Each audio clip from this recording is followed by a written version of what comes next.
মেঘ ও রৌদ্র, রবীন্দ্রনাথ ঠাকুর। প্রথম পরিচ্ছেদ। পূর্বদিনে বৃষ্টি হইয়া গিয়াছে। আজ ক্ষান্ত বর্ষণ প্রাতকালে ম্লান রৌদ্র ও খণ্ড মেঘে মিলিয়া পরিপক্ব প্রায় আউশ ধানের ক্ষেত্রের উপর পর্যায়ক্রমে আপন আপন সুদীর্ঘ তুলি বুলাইয়া যাইতেছিল। সুবিস্তৃত শ্যাম চিত্রপট একবার আলোকের স্পর্শে উজ্জ্বল পাণ্ডুবর্ণ ধারণ করিতেছিল, আবার পরক্ষণেই ছায়া প্রলেপে গাঢ় স্নিগ্ধতায় অঙ্কিত হইতেছিল। যখন সমস্ত আকাশ রঙ্গভূমিতে মেঘ এবং রৌদ্র দুইটি মাত্র অভিনেতা আপন আপন অংশ অভিনয় করিতেছিল, তখন নিম্নে সংসার রঙ্গভূমিতে কত স্থানে কত অভিনয় চলিতেছিল তাহার আর সংখ্যা নাই। আমরা যেখানে একটি ক্ষুদ্র জীবননাট্যের পট উত্তোলন করিলাম, সেখানে গ্রামে পথের ধারে একটি বাড়ি দেখা যাইতেছে। বাহিরের একটিমাত্র ঘর পাকা, এবং সেই ঘরের দুই পার্শ্ব দিয়া জীর্ণপ্রায় ইষ্টকের প্রাচীর গুটিকতক মাটির ঘর বেষ্টন করিয়া আছে। পথ হইতে গরাদের জানলা দিয়া দেখা যাইতেছে একটি যুবা পুরুষ খালি গায়ে তক্তপোশে বসিয়া বাম হস্তে ক্ষণে ক্ষণে তালপাতার পাখা লইয়া গ্রীষ্ম এবং মশক দূর করিবার চেষ্টা করিতেছেন, এবং দক্ষিণ হস্তে বই লইয়া পাঠে নিবিষ্ট আছেন।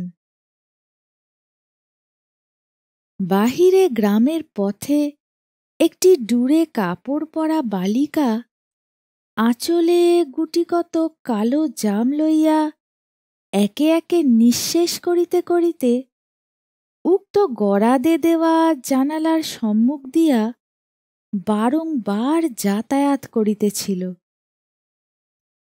মুখের ভাবে স্পষ্টই বোঝা যাইতেছিল, ভিতরে যে মানুষটি তক্তপোশে বসিয়া বই পড়িতেছে তাহার সহিত বালিকার ঘনিষ্ঠ পরিচয় আছে, এবং কোনো মতে সে তাহার মনোযোগ আকর্ষণপূর্বক তাহাকে নীরবে অবজ্ঞাভরে জানাইয়া যাইতে চাহে যে সম্প্রতি কালো জাম খাইতে আমি অত্যন্ত ব্যস্ত আছি, তোমাকে আমি গ্রাহ্যমাত্র করি না।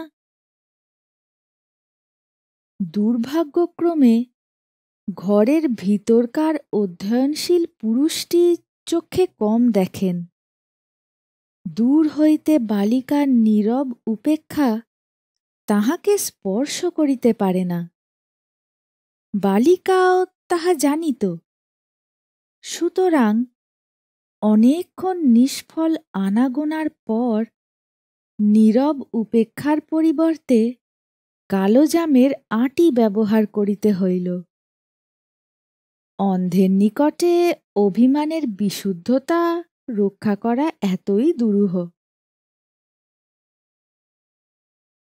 যখন ক্ষণে ক্ষণে দুই চারিটা কঠিন আঁটি যেন দৈবক্রমে বিক্ষিপ্ত হইয়া কাঠের দরজার উপর ঠক করিয়া শব্দ করিয়া উঠিল, তখন পাঠরত পুরুষটি মাথা তুলিয়া চাহিয়া দেখিল।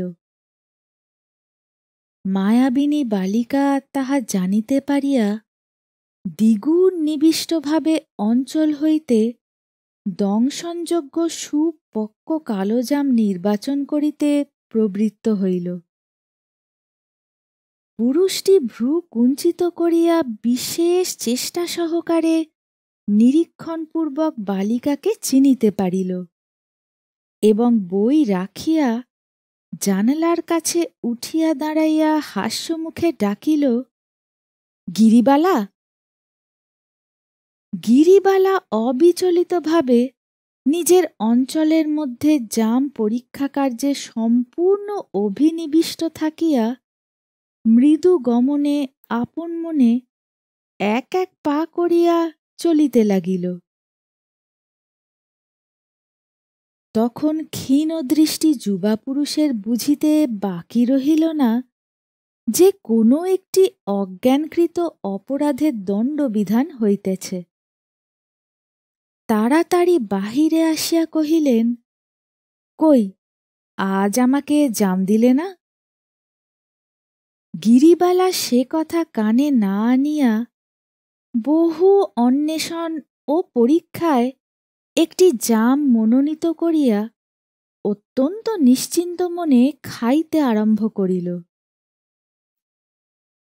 এই জামগুলি গিরিবালাদের বাগানের জাম এবং যুবাপুরুষের দৈনিক বরাদ্দ। কি জানি, সে কথা কিছুতেই আজ গিরিবালার স্মরণ হইল না।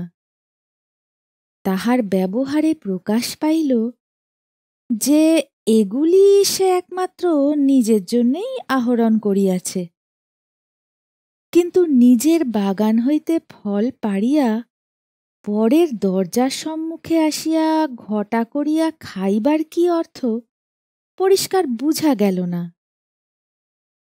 তখন পুরুষটি কাছে আসিয়া তাহার হাত ধরিল। গিরিবালা প্রথমটা আঁকিয়া বাঁকিয়া হাত ছাড়াইয়া চলিয়া যাইবার চেষ্টা করিল। তাহার পরে সহসা অশ্রুজলে ভাসিয়া কাঁদিয়া উঠিল এবং আঁচলের জাম ভূতলে ছড়াইয়া ফেলিয়া দিয়া ছুটিয়া চলিয়া গেল।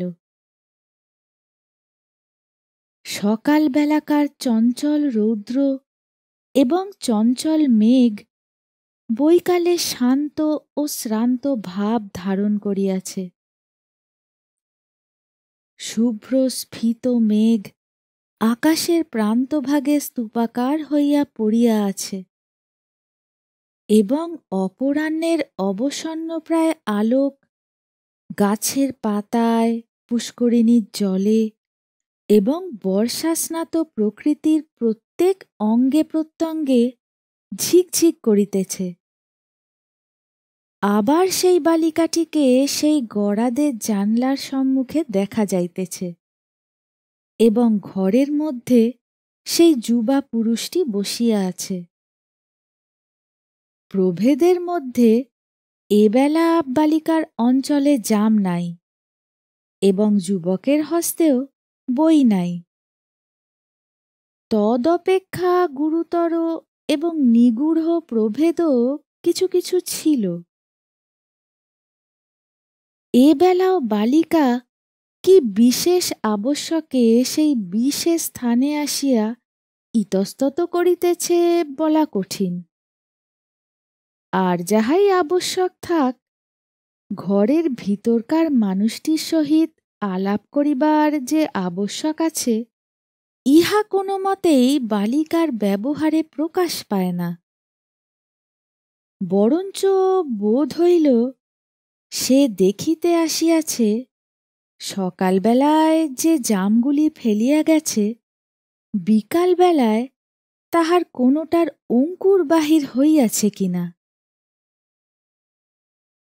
কিন্তু অঙ্কুর না বাহির হইবার অন্যান্য কারণের মধ্যে একটি গুরুতর কারণ এই ছিল যে ফলগুলি সম্প্রতি যুবকের সম্মুখে তক্তপোশের উপর রাশীকৃত ছিল এবং বালিকা যখন ক্ষণে ক্ষণে অবনত হইয়া কোনো একটা অনির্দেশ্য কাল্পনিক পদার্থের অনুসন্ধানে নিযুক্ত ছিল, তখন যুবক মনের হাস্য গোপন করিয়া অত্যন্ত গম্ভীরভাবে একটি একটি জাম নির্বাচন করিয়া সযত্নে আহার করিতেছিল। অবশেষে যখন দুটো একটা আঁটি দৈবক্রমে বালিকার পায়ের কাছে এমনকি পায়ের উপরে আসিয়া পড়িল, তখন গিরিবালা বুঝিতে পারিল যুবক বালিকার অভিমানের প্রতিশোধ লইতেছে। কিন্তু এ কি উচিত? যখন সে আপনার ক্ষুদ্র হৃদয়টুকুর সমস্ত গর্ব বিসর্জন দিয়া আত্মসমর্পণ করিবার অবসর খুঁজিতেছে, তখন কি তাহার সেই অত্যন্ত দুরূহ পথে বাধা দেওয়া নিষ্ঠুরতা নহে? ধরা দিতে আসিয়াছে, এই কথাটা ধরা পড়িয়া বালিকা যখন ক্রমশ আরক্তিম হইয়া পলায়নের পথ অনুসন্ধান করিতে লাগিল, তখন যুবক বাহিরে আসিয়া তাহার হাত ধরিল। সকাল বেলাকার মতো এ বেলাও বালিকা আঁকিয়া বাঁকিয়া হাত ছাড়াইয়া পালাইবার বহু চেষ্টা করিল, কিন্তু কাঁদিল না। বরঞ্চ রক্তবর্ণ হইয়া ঘাড় বাঁকাইয়া উৎপীড়নকারীর পৃষ্ঠদেশে মুখ লুকাইয়া প্রচুর পরিমাণে হাসিতে লাগিল, এবং যেন কেবলমাত্র বাহ্য আকর্ষণে নীত হইয়া পরাভূত বন্দীভাবে লৌহ গরাদবেষ্টিত কারাগারের মধ্যে প্রবেশ করিল। আকাশে মেঘরৌদ্রের খেলা যেমন সামান্য, ধরা প্রান্তে এই দুটি প্রাণীর খেলাও তেমনি সামান্য, তেমনি ক্ষণস্থায়ী। আবার আকাশে মেঘরৌদ্রর খেলা যেমন সামান্য নহে এবং খেলা নহে, কিন্তু খেলার মতো দেখিতে মাত্র, তেমনি এই দুটি অখ্যাতনামা মনুষ্যের একটি কর্মহীন বর্ষাদিনের ক্ষুদ্র ইতিহাস সংসারের শত শত ঘটনার মধ্যে তুচ্ছ বলিয়া প্রতীয়মান হইতে পারে, কিন্তু ইহা তুচ্ছ নহে। যে বৃদ্ধ বিরাট অদৃষ্ট অবিচলিত গম্ভীর মুখে অনন্ত কাল ধরিয়া যুগের সহিত যুগান্তর গাঁথিয়া তুলিতেছে, সেই বৃদ্ধই বালিকার এই সকাল বিকালের তুচ্ছ হাসি কান্নার মধ্যে জীবনব্যাপী সুখ দুঃখের বীজ অঙ্কুরিত করিয়া তুলিতেছিল। তথাপি বালিকার এই অকারণ অভিমান বড়ই অর্থহীন বলিয়া বোধ হইল। কেবল দর্শকের কাছে নহে, এই ক্ষুদ্র নাট্যের প্রধান পাত্র উক্ত যুবকের নিকটেও। এই বালিকা কেন যে একদিন বা রাগ করে, একদিন বা অপরিমিত স্নেহ প্রকাশ করিতে থাকে, কোনো দিন বা দৈনিক বরাদ্দ বাড়াইয়া দেয়, কোনো দিন বা দৈনিক বরাদ্দ একেবারেই বন্ধ করে, তাহার কারণ খুঁজিয়া পাওয়া সহজ নহে। এক একদিন সে যেন তাহার সমস্ত কল্পনা ভাবনা এবং নৈপুণ্য একত্র করিয়া যুবকের সন্তোষ সাধনে প্রবৃত্ত হয়। আবার এক একদিন তাহার সমস্ত ক্ষুদ্র শক্তি, তাহার সমস্ত কাঠিন্য একত্র সংহত করিয়া তাহাকে আঘাত করিতে চেষ্টা করে। বেদনা দিতে না পারিলে তাহার কাঠিন্য দ্বিগুণ বাড়িয়া উঠে। কৃতকার্য হইলে সে কাঠিন্য অনুতাপের অশ্রুজলে শতধা বিগলিত হইয়া অজস্র স্নেহধারায় প্রবাহিত হইতে থাকে। এই তুচ্ছ মেঘরৌদ্র খেলার প্রথম তুচ্ছ ইতিহাস পর পরিচ্ছেদে সংক্ষেপে বিবৃত করা যাইতেছে। দ্বিতীয় পরিচ্ছেদ।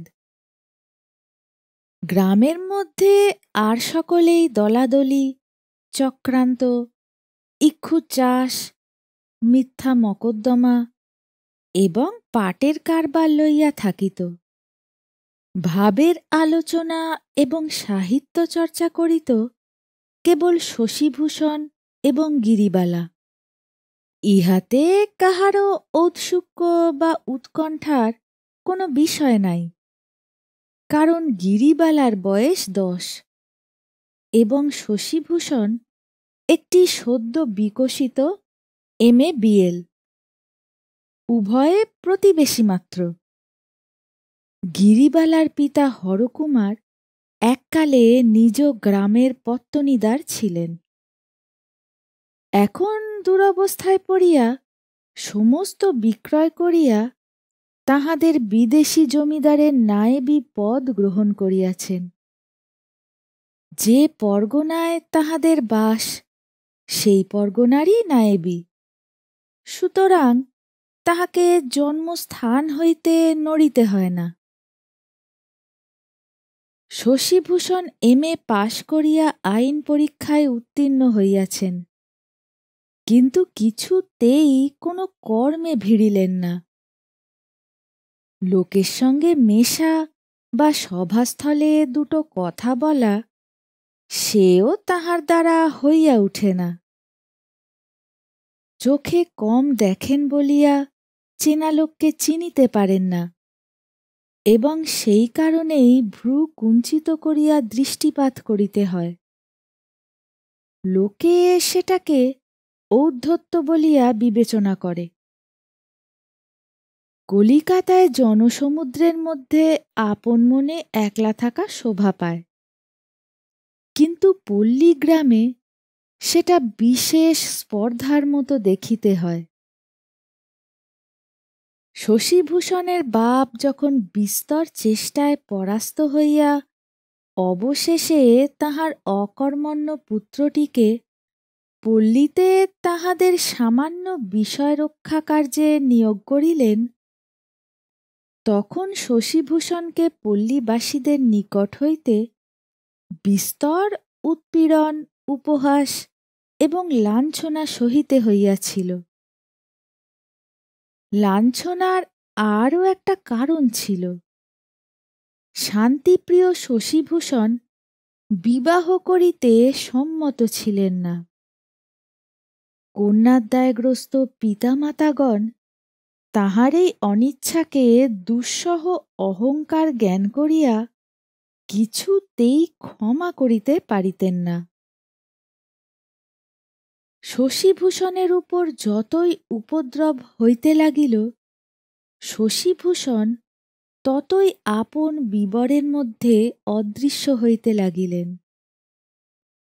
একটি কোণের ঘরের তক্তপোশের উপর কতকগুলি বাঁধানো ইংরাজি বই লইয়া বসিয়া থাকিতেন। যখন যেটা ইচ্ছা হইত পাঠ করিতেন। এই তো ছিল তাঁর কাজ। বিষয় কি করিয়া রক্ষা হইত তাহা বিষয়ই জানে। এবং পূর্বেই আভাসে বলা গিয়াছে, মানুষের মধ্যে তাহার সম্পর্ক ছিল কেবল গিরিবালার সহিত। গিরিবালার ভাইয়েরা স্কুলে যাইত এবং ফিরিয়া আসিয়া মূঢ় ভগিনীটিকে কোনোদিন জিজ্ঞাসা করিত পৃথিবীর আকার কিরূপ, কোনোদিন বা প্রশ্ন করিত সূর্য বড় না পৃথিবী বড়। সে যখন ভুল বলিত তখন তাহার প্রতি বিপুল অবজ্ঞা দেখাইয়া ভ্রম সংশোধন করিত। সূর্য পৃথিবী অপেক্ষা বৃহৎ, এ মতটা যদি গিরিবালার নিকট প্রমাণাভাবে অসিদ্ধ বলিয়া বোধ হইত, এবং সেই সন্দেহ যদি সে সাহস করিয়া প্রকাশ করিত, তবে তাহার ভাইরা তাহাকে দ্বিগুণ উপেক্ষা ভরে কহিত, ইস, আমাদের বইয়ে লেখা আছে, আর তুই। ছাপার বইয়ে এমন কথা লেখা আছে শুনিয়া গিরিবালা সম্পূর্ণ নিরুত্তর হইয়া যাইত। দ্বিতীয় আর কোনো প্রমাণ তাহার নিকট আবশ্যক বোধ হইত না। কিন্তু তাহার মনে মনে বড় ইচ্ছা করিত সেও দাদাদের মতো বই লইয়া পড়ে। কোনো কোনো দিন সে আপন ঘরে বসিয়া কোনো একটা বই খুলিয়া বিড়বিড় করিয়া পড়ার ভান করিত এবং অনর্গল পাতা উল্টাইয়া যাইত। ছাপার কালো কালো ছোট ছোট অপরিচিত অক্ষরগুলি কি যেন এক মহা রহস্যশালার সিংহদ্বারে দলে দলে সার বাঁধিয়া স্কন্ধের উপরে ইকার ঐকার রেফ উঁচাইয়া পাহারা দিত। গিরিবালার কোনো প্রশ্নের কোনোই উত্তর করিত না। কথামালা তাহার ব্যাঘ্র শৃগাল অশ্ব গর্ধভের একটি কথাও কৌতূহলকাতর বালিকার নিকট ফাঁস করিত না এবং আখ্যানমঞ্জরী তাহার সমস্ত আখ্যানগুলি লইয়া মৌনব্রতের মতো নীরবে চাহিয়া থাকিত। গিরিবালা তাহার ভাইদের নিকট পড়া শিখিবার প্রস্তাব করিয়াছিল, কিন্তু তাহার ভাইরা সে কথায় কর্ণপাত মাত্র করে নাই। একমাত্র শশীভূষণ তাহার সহায় ছিল। গিরিবালার নিকট কথামালা এবং আখ্যানমঞ্জরী যেমন দুর্ভেদ্য রহস্যপূর্ণ ছিল, শশীভূষণও প্রথম প্রথম অনেকটা সেই রূপ ছিল। লোহার গরাদে দেওয়া রাস্তার ধারের ছোট বসিবার ঘরটিতে যুবক একাকী তক্তপোষের উপর পুস্তক পরিবৃত হইয়া বসিয়া থাকিত। গিরিবালা গরাদে ধরিয়া বাহিরে দাঁড়াইয়া অবাক হইয়া এই নতপৃষ্ঠ পাট নিবিষ্ট অদ্ভুত লোকটিকে নিরীক্ষণ করিয়া দেখিত। পুস্তকের সংখ্যা তুলনা করিয়া মনে মনে স্থির করিত শশীভূষণ তাহার ভাইদের অপেক্ষা অনেক বেশি বিদ্বান। তদপেক্ষা বিস্ময়জনক ব্যাপার তাহার নিকট আর কিছুই ছিল না। কথামালা প্রভৃতি পৃথিবীর প্রধান প্রধান পাঠ্যপুস্তকগুলি শশীভূষণ যে নিঃশেষপূর্বক পাঠ করিয়া ফেলিয়াছে এ বিষয়ে তাহার সন্দেহ মাত্র ছিল না।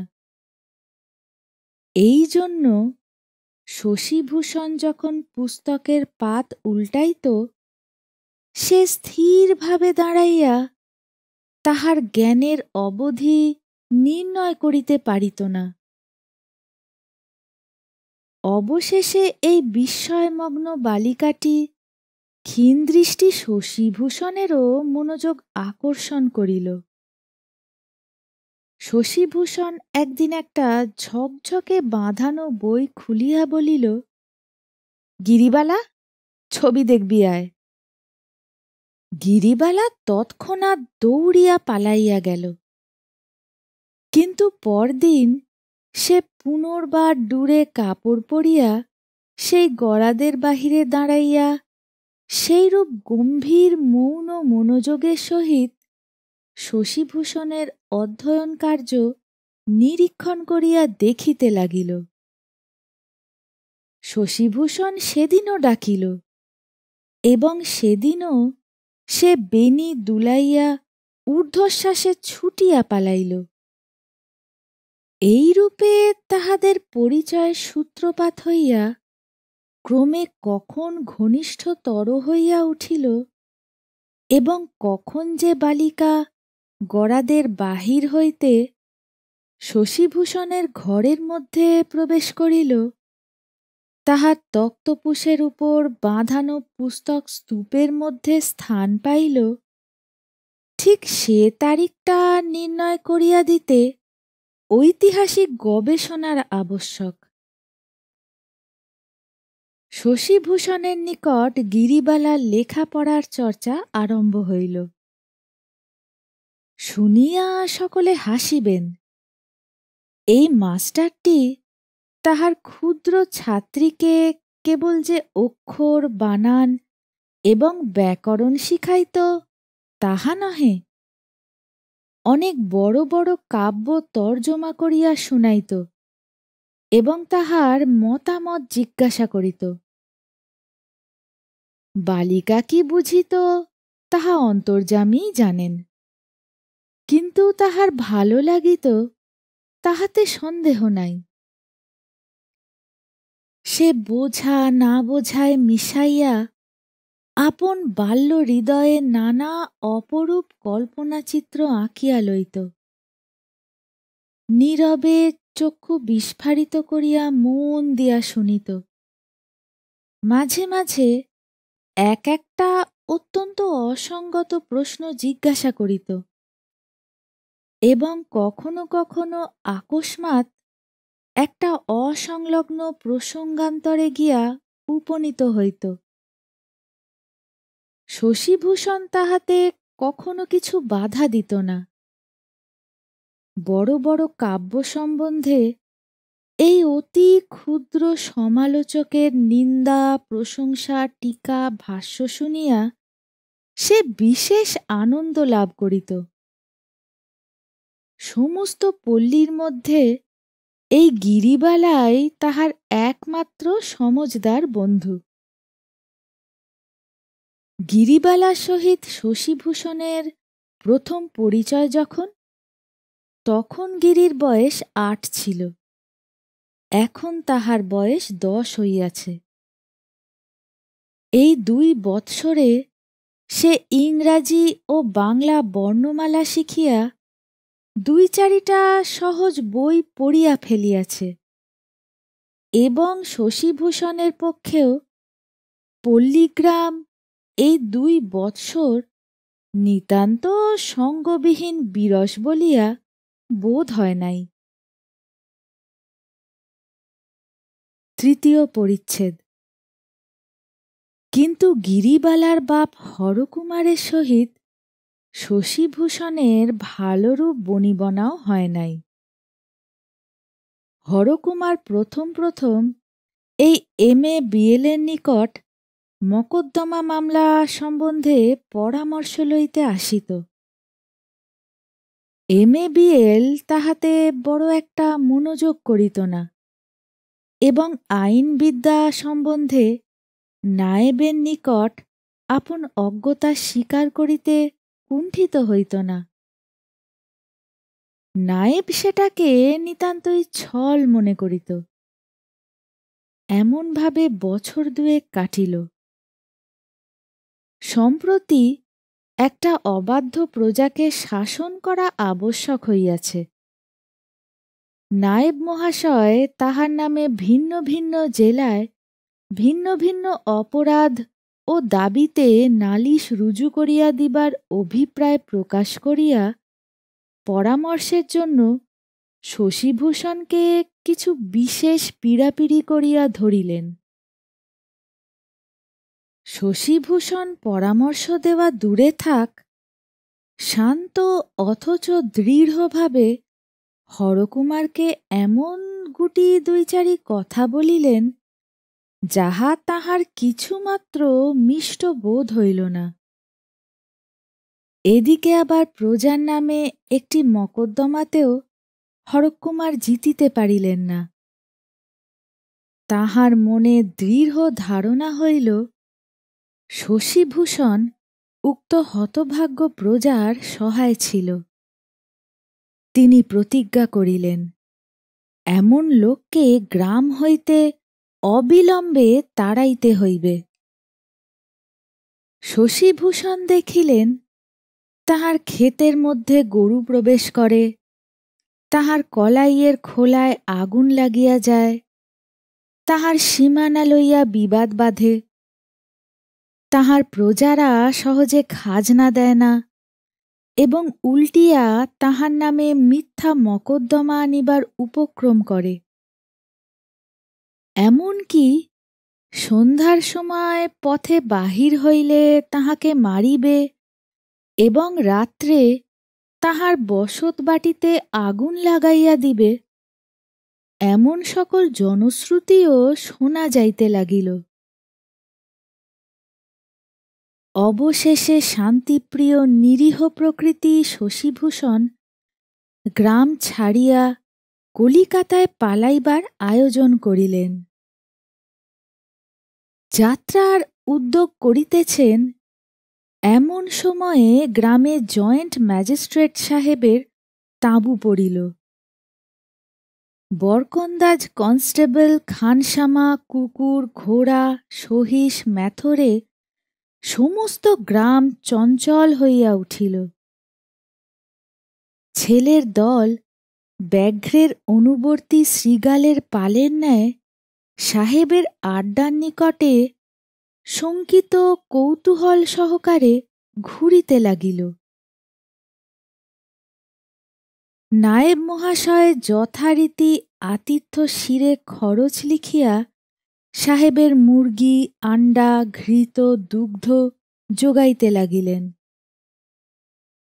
জয়েন্ট সাহেবের যে পরিমাণে খাদ্য আবশ্যক, নায়েব মহাশয় তদপেক্ষা অনেক বেশি অক্ষুণ্ণ চিত্তে সরবরাহ করিয়াছিলেন। কিন্তু প্রাতকালে সাহেবের ম্যাথর আসিয়া যখন সাহেবের কুকুরের জন্য একেবারে 4 সের ঘৃত আদেশ করিয়া বসিল, তখন দুরগ্রহ বশত সেটা তাহার সহ্য হইল না। ম্যাথরকে উপদেশ দিলেন যে সাহেবের কুত্তা যদিচ দেশি কুকুরের অপেক্ষা অনেকটা ঘি বিনা পরিতাপে হজম করিতে পারে, তথাপি এতাধিক পরিমাণে স্নেহ পদার্থ তাহার স্বাস্থ্যের পক্ষে কল্যাণজনক নহে। তাহাকে ঘি দিলেন না। ম্যাথর গিয়া সাহেবকে জানাইল যে কুকুরের জন্য মাংস কোথায় পাওয়া যাইতে পারে, ইহাই সে নায়েবের নিকট সন্ধান লইতে গিয়াছিল। কিন্তু সে জাতিতে ম্যাথর বলিয়া নায়েব অবজ্ঞাপূর্বক তাহাকে সর্বলোক সমক্ষে দূর করিয়া তাড়াইয়া দিয়াছে। এমনকি সাহেবের প্রতিও উপেক্ষা প্রদর্শন করিতে কুণ্ঠিত হয় নাই। একে ব্রাহ্মণের জাত্যভিমান সাহেব লোকের সহজেই অসহ্য বোধ হয়। তাহার উপর তাহার ম্যাথরকে অপমান করিতে সাহস করিয়াছে, ইহাতে ধৈর্য রক্ষা করা তাহার পক্ষে অসম্ভব হইয়া উঠিল। তৎক্ষণাৎ চাপরাশিকে আদেশ করিলেন, বোলাও নায়েব গো। নায়েব কম্পান্বিত কলেবরে দুর্গানাম জপ করিতে করিতে সাহেবের তাম্বুর সম্মুখে খাড়া হইলেন। সাহেব তাম্বু হইতে মচমচ শব্দে বাহির হইয়া আসিয়া নায়েবকে উচ্চকণ্ঠে বিজাতীয় উচ্চারণে জিজ্ঞাসা করিলেন, তুমি কি কারণ বশত আমার মেঠরকে দূর করিয়াছে? হরকুমার ব্যস্ত হইয়া করজোড়ে জানাইলেন, সাহেবের ম্যাথরকে দূর করিতে পারেন এমন স্পর্ধা কখনোই তাহার সম্ভবে না। তবে কিনা কুকুরের জন্য একেবারে 4 সের ঘি চাহিয়া বসাতে প্রথমে তিনি উক্ত চতুষ্পদের মঙ্গলার্থে মৃদুভাবে আপত্তি প্রকাশ করিয়া পরে ঘৃত সংগ্রহ করিয়া আনিবার জন্য ভিন্ন ভিন্ন স্থানে লোক পাঠাইয়াছেন। সাহেব জিজ্ঞাসা করিলেন, কাহাকে পাঠানো হইয়াছে এবং কোথায় পাঠানো হইয়াছে? হরকুমার তৎক্ষণাৎ যেমন মুখে আসিল নাম করিয়া দিলেন। সেই নামীয় লোকগণ সেই গ্রামে ঘৃত আনিবার জন্য গিয়াছে কিনা সন্ধান করিতে অতি সত্বর লোক পাঠাইয়া দিয়া সাহেব নায়েবকে তাম্বুতে বসাইয়া রাখিলেন। দূতগণ অপরাহ্নে ফিরিয়া আসিয়া সাহেবকে জানাইল, ঘৃত সংগ্রহের জন্য কেহ কোথাও যায় নাই। নায়েবের সমস্ত কথাই মিথ্যা, এবং ম্যাথর যে সত্য বলিয়াছে তাহাতে আর হাকিমের সন্দেহ রহিল না। তখন জয়েন্ট সাহেব ক্রোধে গর্জন করিয়া ম্যাথরকে ডাকিয়া কহিলেন, এই শ্যালকের কর্ণ ধরিয়া তাম্বুর চারিধারে ঘোর দৌড় করাও। ম্যাথর আর কাল বিলম্ব না করিয়া চতুর্দিকে লোকারণ্যের মধ্যে সাহেবের আদেশ পালন করিল। দেখিতে দেখিতে কথাটা ঘরে ঘরে রাষ্ট্র হইয়া গেল। হরকুমার গৃহে আসিয়া আহার ত্যাগ করিয়া মুমূর্ষুবৎ পড়িয়া রহিলেন। জমিদারি কার্য উপলক্ষে নায়েবের শত্রু বিস্তর ছিল। তাহারা এই ঘটনায় অত্যন্ত আনন্দ লাভ করিল, কিন্তু কলিকাতায় গমনোদ্যত শশীভূষণ যখন এই সংবাদ শুনিলেন, তখন তাহার সর্বাঙ্গের রক্ত উত্তপ্ত হইয়া উঠিল। সমস্ত রাত্রি তাহার নিদ্রা হইল না। পরদিন প্রাতে তিনি হরকুমারের বাড়িতে গিয়া উপস্থিত হইলেন। হরকুমার তাহার হাত ধরিয়া ব্যাকুলভাবে কাঁদিতে লাগিলেন।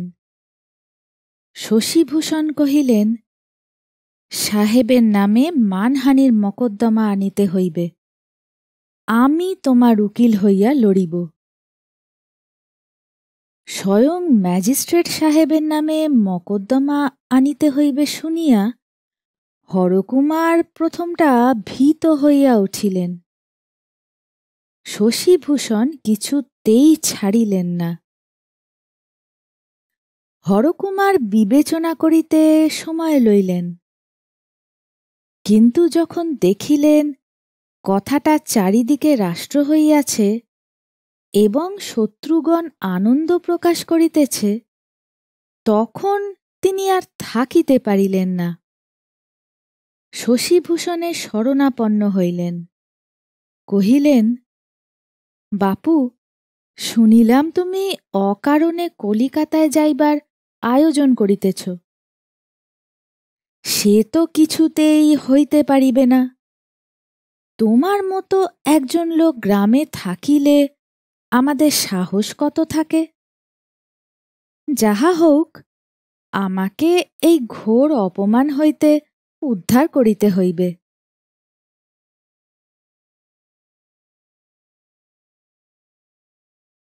চতুর্থ পরিচ্ছেদ। যে শশীভূষণ চিরকাল লোকচক্ষুর অন্তরালে নিভৃত নির্জনতার মধ্যে আপনাকে রক্ষা করিবার চেষ্টা করিয়া আসিয়াছেন, তিনি আজ আদালতে আসিয়া হাজির হইলেন। ম্যাজিস্ট্রেট তাহার নালিশ শুনিয়া তাহাকে প্রাইভেট কামরার মধ্যে ডাকিয়া লইয়া অত্যন্ত খাতির করিয়া কহিলেন, শশীবাবু, এ মকদ্দমাটা গোপনে মিটমাট করিয়া ফেলিলে ভালো হয় নাকি? শশীবাবু টেবিলের উপরিস্থিত একখানি আইন গ্রন্থের মলাটের উপর তাহার কুঞ্চিত ভ্রু ক্ষীণ দৃষ্টি অত্যন্ত নিবিষ্টভাবে রক্ষা করিয়া কহিলেন, আমার মক্কেলকে আমি এরূপ পরামর্শ দিতে পারি না। তিনি প্রকাশ্যভাবে অপমানিত হইয়াছেন। গোপনে ইহার মিটমাট হইবে কি করিয়া? সাহেব দুই চারি কথা কহিয়া বুঝিলেন, এই স্বল্পভাষী স্বল্প দৃষ্টি লোকটিকে সহজে বিচলিত করা সম্ভব নহে। কহিলেন, অল রাইট বাবু, দেখা যাউক কতদূর কি হয়। এই বলিয়া ম্যাজিস্ট্রেট সাহেব মকদ্দমার দিন ফিরাইয়া দিয়া মফস্বল ভ্রমণে বাহির হইলেন। এদিকে জয়েন্ট সাহেব জমিদারকে পত্র লিখিলেন, তোমার নায়েব আমার ভৃত্যদিগকে অপমান করিয়া আমার প্রতি অবজ্ঞা প্রকাশ করে। আশা করি তুমি ইহার সমুচিত প্রতিকার করিবে। জমিদার শশব্যস্ত হইয়া তৎক্ষণাৎ হরকুমারকে তলব করিলেন। নায়েব আদ্যপান্ত সমস্ত ঘটনা খুলিয়া বলিলেন। জমিদার অত্যন্ত বিরক্ত হইয়া কহিলেন, সাহেবের ম্যাথর যখন 4 সের ঘি চাহিল, তুমি বিনা বাক্য ব্যয়ে তৎক্ষণাৎ কেন দিলে না? তোমার কি বাপের কড়ি লাগিত? হরকুমার অস্বীকার করিতে পারিলেন না যে ইহাতে তাহার পৈতৃক সম্পত্তির কোনরূপ ক্ষতি হইত না। নত শিরে অপরাধ স্বীকার করিয়া কহিলেন, আমার গ্রহ মন্দ, তাই এমন দুর্বুদ্ধি ঘটিয়াছিল। জমিদার কহিলেন, তাহার পর আবার সাহেবের নামে নালিশ করিতে তোমাকে কে বলিল?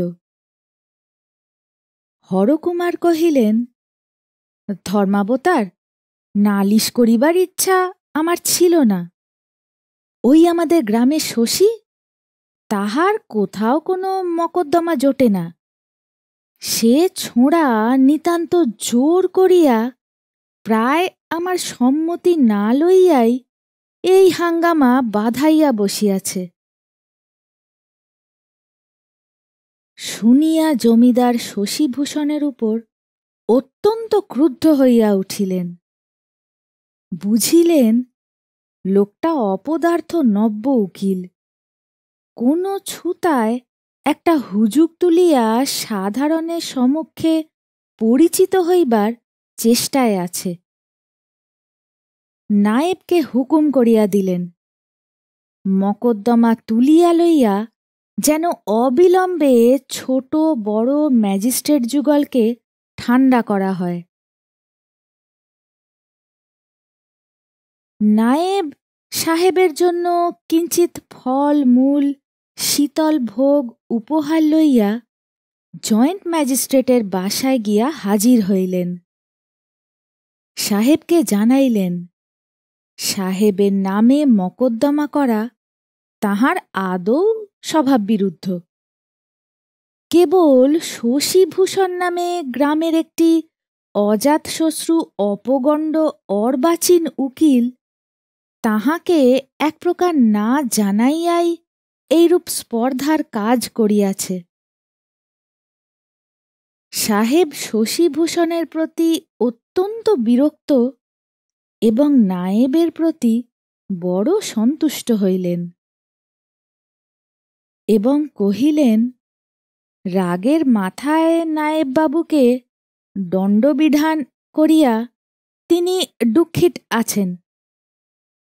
সাহেব বাংলা ভাষার পরীক্ষায় সম্প্রতি পুরস্কার লাভ করিয়া সাধারণের সহিত সাধু ভাষায় বাক্যালাপ করিয়া থাকেন। নায়েব কহিলেন, মা বাপ কখনো বা রাগ করিয়া শাস্তিও দিয়া থাকেন, কখনো বা আদর করিয়া কোলেও টানিয়া লন। ইহাতে সন্তানের বা মা বাপের দুঃখের কোনো কারণ নাই। অতঃপর জয়েন্ট সাহেবের সমস্ত ভৃত্যবর্গকে যথাযোগ্য পারিতোষিক দিয়া হরকুমার মফস্বলে ম্যাজিস্ট্রেট সাহেবের সহিত দেখা করিতে গেলেন। ম্যাজিস্ট্রেট তাহার মুখে শশীভূষণের স্পর্ধার কথা শুনিয়া কহিলেন, আমিও আশ্চর্য হইতেছিলাম যে নায়েববাবুকে বরাবর ভালো লোক বলিয়াই জানিতাম। তিনি যে সর্বাগ্রে আমাকে না জানাইয়া গোপনে মিটমাট না করিয়া হঠাৎ মকদ্দমা আনিবেন, এ কি অসম্ভব ব্যাপার! এখন সমস্ত বুঝিতে পারিতেছি। অবশেষে নায়েবকে জিজ্ঞাসা করিলেন, শশী কংগ্রেসে যোগ দিয়াছে কিনা? নায়েব অম্লান মুখে বলিলেন, হ্যাঁ। সাহেব তাহার সাহেবী বুদ্ধিতে স্পষ্টই বুঝিতে পারিলেন এ সমস্তই কংগ্রেসের চাল। একটা পাকচক্র বাধাইয়া অমৃতবাজারে প্রবন্ধ লিখিয়া গভর্নমেন্টের সহিত খিটিমিটি করিবার জন্য কংগ্রেসের ক্ষুদ্র ক্ষুদ্র চেলাগণ লুক্কায়িতভাবে চতুর্দিকে অবসর অনুসন্ধান করিতেছে। এই সকল ক্ষুদ্র কণ্টকগণকে একদমে দলন করিয়া ফেলিবার জন্য ম্যাজিস্ট্রেটের হস্তে অধিকতর সরাসরি ক্ষমতা দেওয়া হয় নাই বলিয়া সাহেব ভারতবর্ষীয় গভর্নমেন্টকে অত্যন্ত দুর্বল গভর্নমেন্ট বলিয়া মনে মনে ধিক্কার দিলেন। কিন্তু কংগ্রেসওয়ালা শশীভূষণের নাম ম্যাজিস্ট্রেটের মনে রহিল। পঞ্চম পরিচ্ছেদ। সংসারে বড় বড় ব্যাপারগুলি যখন প্রবলভাবে গজাইয়া উঠিতে থাকে, তখন ছোট ছোট ব্যাপারগুলিও ক্ষুধিত ক্ষুদ্র শিকড় জাল লইয়া জগতের উপর আপন দাবি বিস্তার করিতে ছাড়ে না।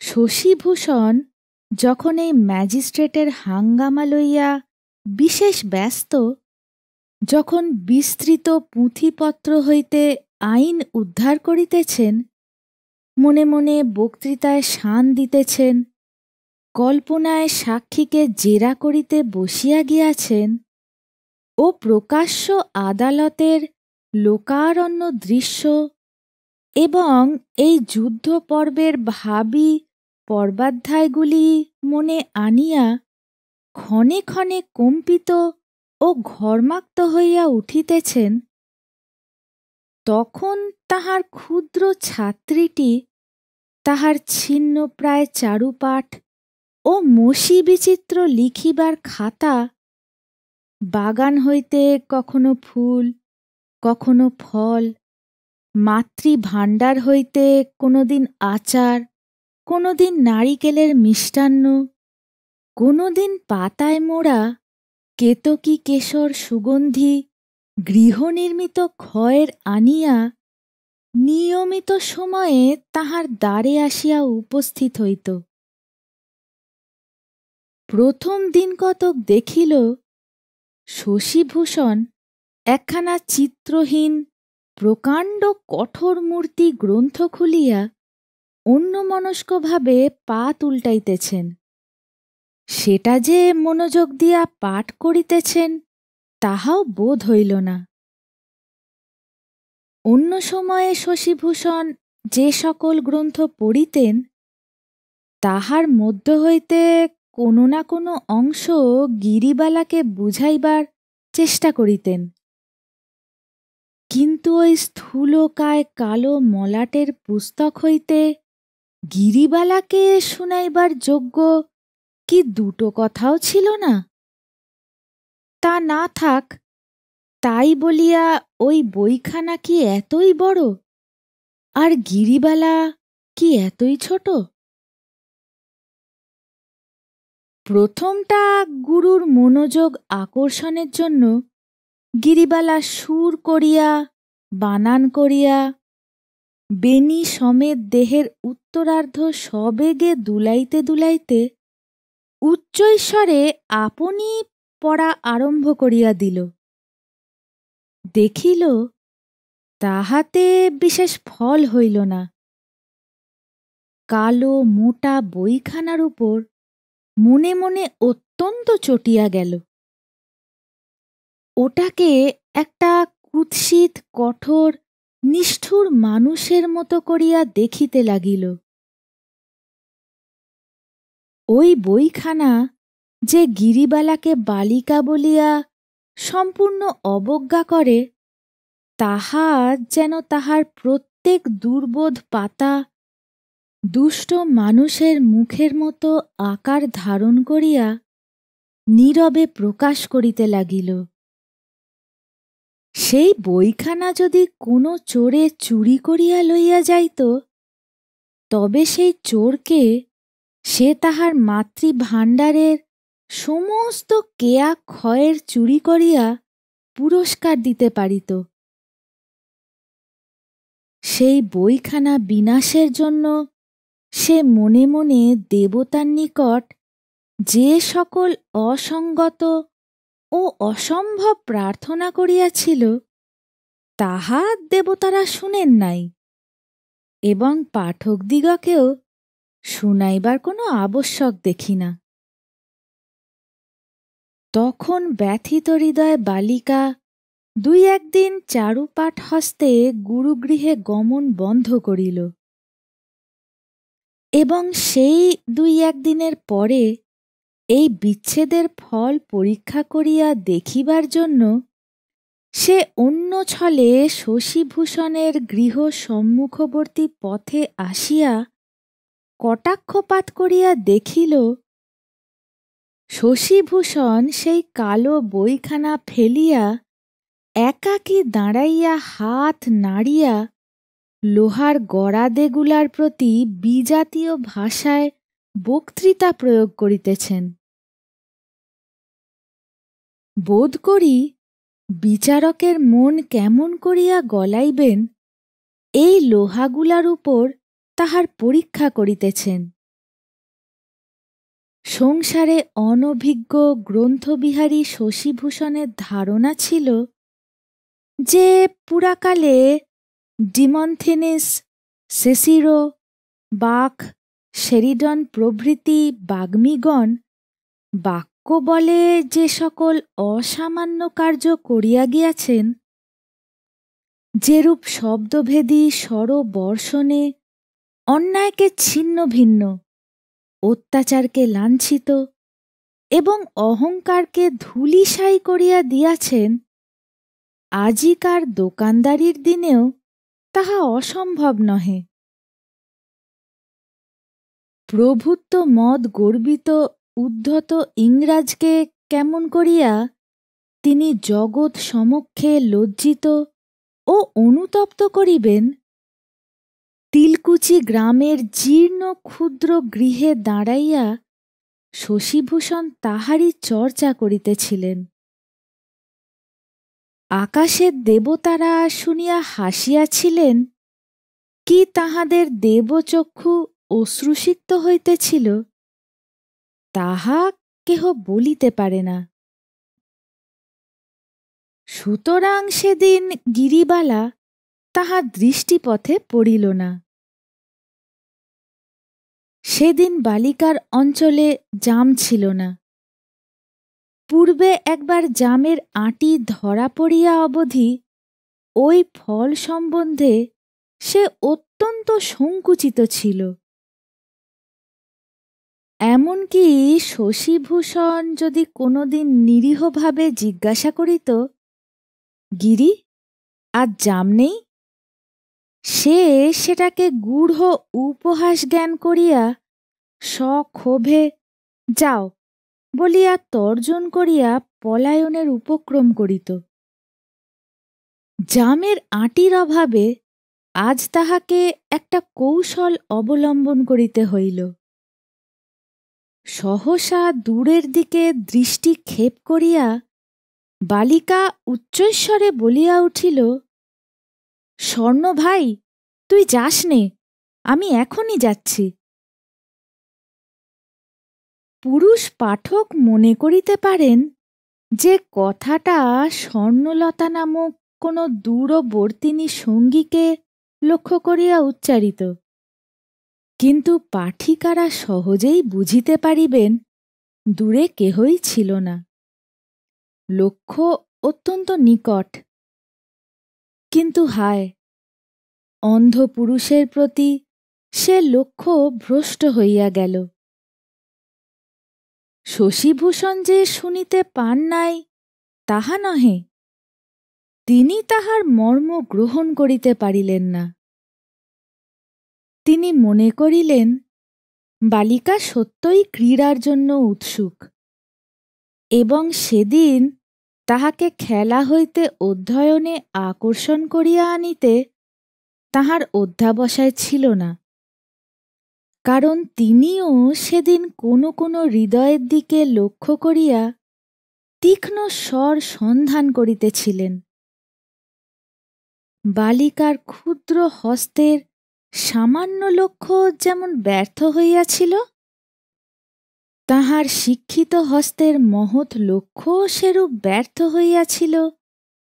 পাঠকেরা সে সংবাদ পূর্বেই অবগত হইয়াছেন। জামের আঁটির একটা গুণ এই যে একে একে অনেকগুলি নিক্ষেপ করা যায়। চারিটি নিষ্ফল হইলে অন্তত পঞ্চমটি ঠিক স্থানে গিয়া লাগিতে পারে, কিন্তু স্বর্ণ হাজার কাল্পনিক হোক, তাহাকে এখনই যাচ্ছি আশা দিয়া অধিকক্ষণ দাঁড়াইয়া থাকা যায় না। থাকিলে স্বর্ণের অস্তিত্ব সম্বন্ধে লোকের স্বভাবতই সন্দেহ জন্মিতে পারে। সুতরাং সে উপায়টি যখন নিষ্ফল হইল, তখন গিরিবালাকে অবিলম্বে চলিয়া যাইতে হইল। তথাপি স্বর্ণ নাম্নী কোনো দূরস্থিত সহচরীর সঙ্গ লাভ করিবার অভিলাষ আন্তরিক হইলে যেরূপ সবেগে উৎসাহের সহিত পদচারণা করা স্বাভাবিক হইত, গিরিবালার গতিতে তাহা লক্ষিত হইল না। সে যেন তাহার পৃষ্ঠ দিয়া অনুভব করিবার চেষ্টা করিতেছিল পশ্চাতে কেহ আসিতেছে কিনা। যখন নিশ্চয় বুঝিল কেহ আসিতেছে না, তখন আশার শেষতম ক্ষীণতম ভগ্নাংশটুকু লইয়া একবার পশ্চাৎ ফিরিয়া চাহিয়া দেখিল, এবং কাহাকেও না দেখিয়া সেই ক্ষুদ্র আশাটুকু এবং শিথিলপত্র চারু পাটখানি খণ্ড খণ্ড করিয়া ছিঁড়িয়া পথে ছড়াইয়া দিল। শশীভূষণ তাহাকে যে বিদ্যাটুকু দিয়াছে, সেটুকু যদি সে কোনো মতে ফিরাইয়া দিতে পারিত, তবে বোধহয় পরিত্যাজ্য জামের আঁটির মতো সে সমস্তই শশীভূষণের দ্বারের সম্মুখে সশব্দে নিক্ষেপ করিয়া দিয়া চলিয়া আসিত। বালিকা প্রতিজ্ঞা করিল, দ্বিতীয়বার শশীভূষণের সহিত দেখা হইবার পূর্বেই সে সমস্ত পড়াশুনা ভুলিয়া যাইবে। তিনি যে প্রশ্ন জিজ্ঞাসা করিবেন, তাহার কোনোটিরই উত্তর দিতে পারিবে না, একটিরও না। তখন তখন শশীভূষণ অত্যন্ত জব্দ হইবে। গিরিবালার দুই চক্ষু জলে ভরিয়া আসিল। পড়া ভুলিয়া গেলে শশীভূষণের যে কিরূপ তীব্র অনুতাপের কারণ হইবে, তাহা মনে করিয়া সে পীড়িত হৃদয়ে কিঞ্চিৎ সান্ত্বনা লাভ করিল, এবং কেবলমাত্র শশীভূষণের দোষে বিস্মৃত শিক্ষা সেই হতভাগিনী ভবিষ্যৎ গিরিবালাকে কল্পনা করিয়া তাহার নিজের প্রতি করুণারস উচ্ছ্বলিত হইয়া উঠিল। আকাশে মেঘ করিতে লাগিল। বর্ষাকালে এমন মেঘ প্রতিদিন করিয়া থাকে। গিরিবালা পথের প্রান্তে একটা গাছের আড়ালে দাঁড়াইয়া অভিমানে ফুলিয়া ফুলিয়া কাঁদিতে লাগিল। এমন অকারণ কান্না প্রতিদিন কত বালিকা কাঁদিয়া থাকে, উহার মধ্যে লক্ষ্য করিবার বিষয় কিছুই ছিল না। ষষ্ঠ পরিচ্ছেদ। শশীভূষণের আইন সম্বন্ধীয় গবেষণা এবং বক্তৃতা চর্চা কি কারণে ব্যর্থ হইয়া গেল তাহা পাঠকদের অগোচর নাই। ম্যাজিস্ট্রেটের নামে মকদ্দমা আকস্মাৎ মিটিয়া গেল। হরকুমার তাহাদের জেলার বেঞ্চে অনারারি ম্যাজিস্ট্রেট নিযুক্ত হইলেন। একখানা মলিন চাপকান ও তৈলাক্ত পাগড়ি পরিয়া হরকুমার আজকাল প্রায়ই জেলায় গিয়া সাহেব সুবাদিগকে নিয়মিত সেলাম করিয়া আসেন। শশীভূষণের সেই কালো মোটা বইখানার প্রতি এতদিন পরে গিরিবালার অভিশাপ ফলিতে আরম্ভ করিল। সে একটি অন্ধকার কোণে নির্বাসিত হইয়া অনাদৃত বিস্মৃতভাবে ধূলিস্তর সংগ্রহে প্রবৃত্ত হইল। কিন্তু তাহার অনাদর দেখিয়া যে বালিকা আনন্দ লাভ করিবে সেই গিরিবালা কোথায়? শশীভূষণ যেদিন প্রথম আইনের গ্রন্থ বন্ধ করিয়া বসিলেন সেই দিনই হঠাৎ বুঝিতে পারিলেন গিরিবালা আসে নাই। তখন একে একে এই কয়দিনের ইতিহাস অল্পে অল্পে তাহার মনে পড়িতে লাগিল। মনে পড়িতে লাগিল একদিন উজ্জ্বল প্রভাতে গিরিবালা অঞ্চল ভরিয়া নব বর্ষার আর্দ্র বকুল ফুল আনিয়াছিল।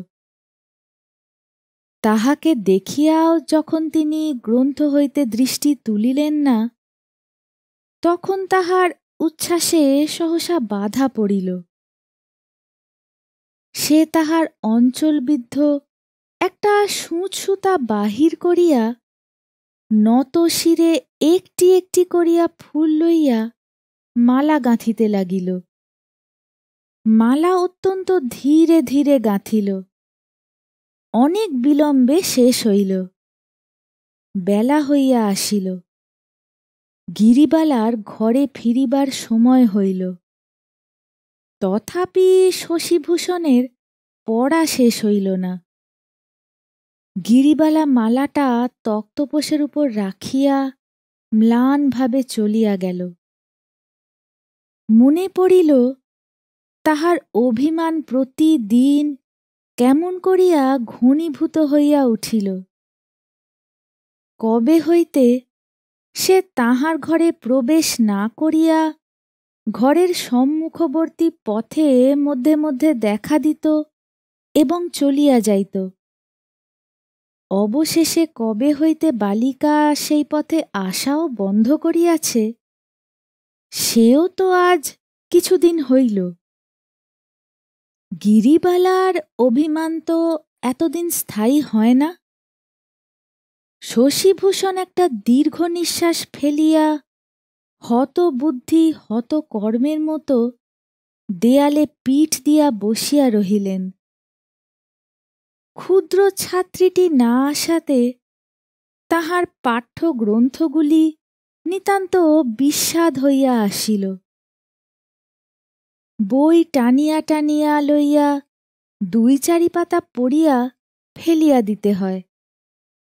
লিখিতে লিখিতে ক্ষণে ক্ষণে স্বচকিতে পথের দিকে দ্বারের অভিমুখে প্রতীক্ষাপূর্ণ দৃষ্টি বিক্ষিপ্ত হইতে থাকে এবং লেখা ভঙ্গ হয়। শশীভূষণের আশঙ্কা হইল গিরিবালার অসুখ হইয়া থাকিবে।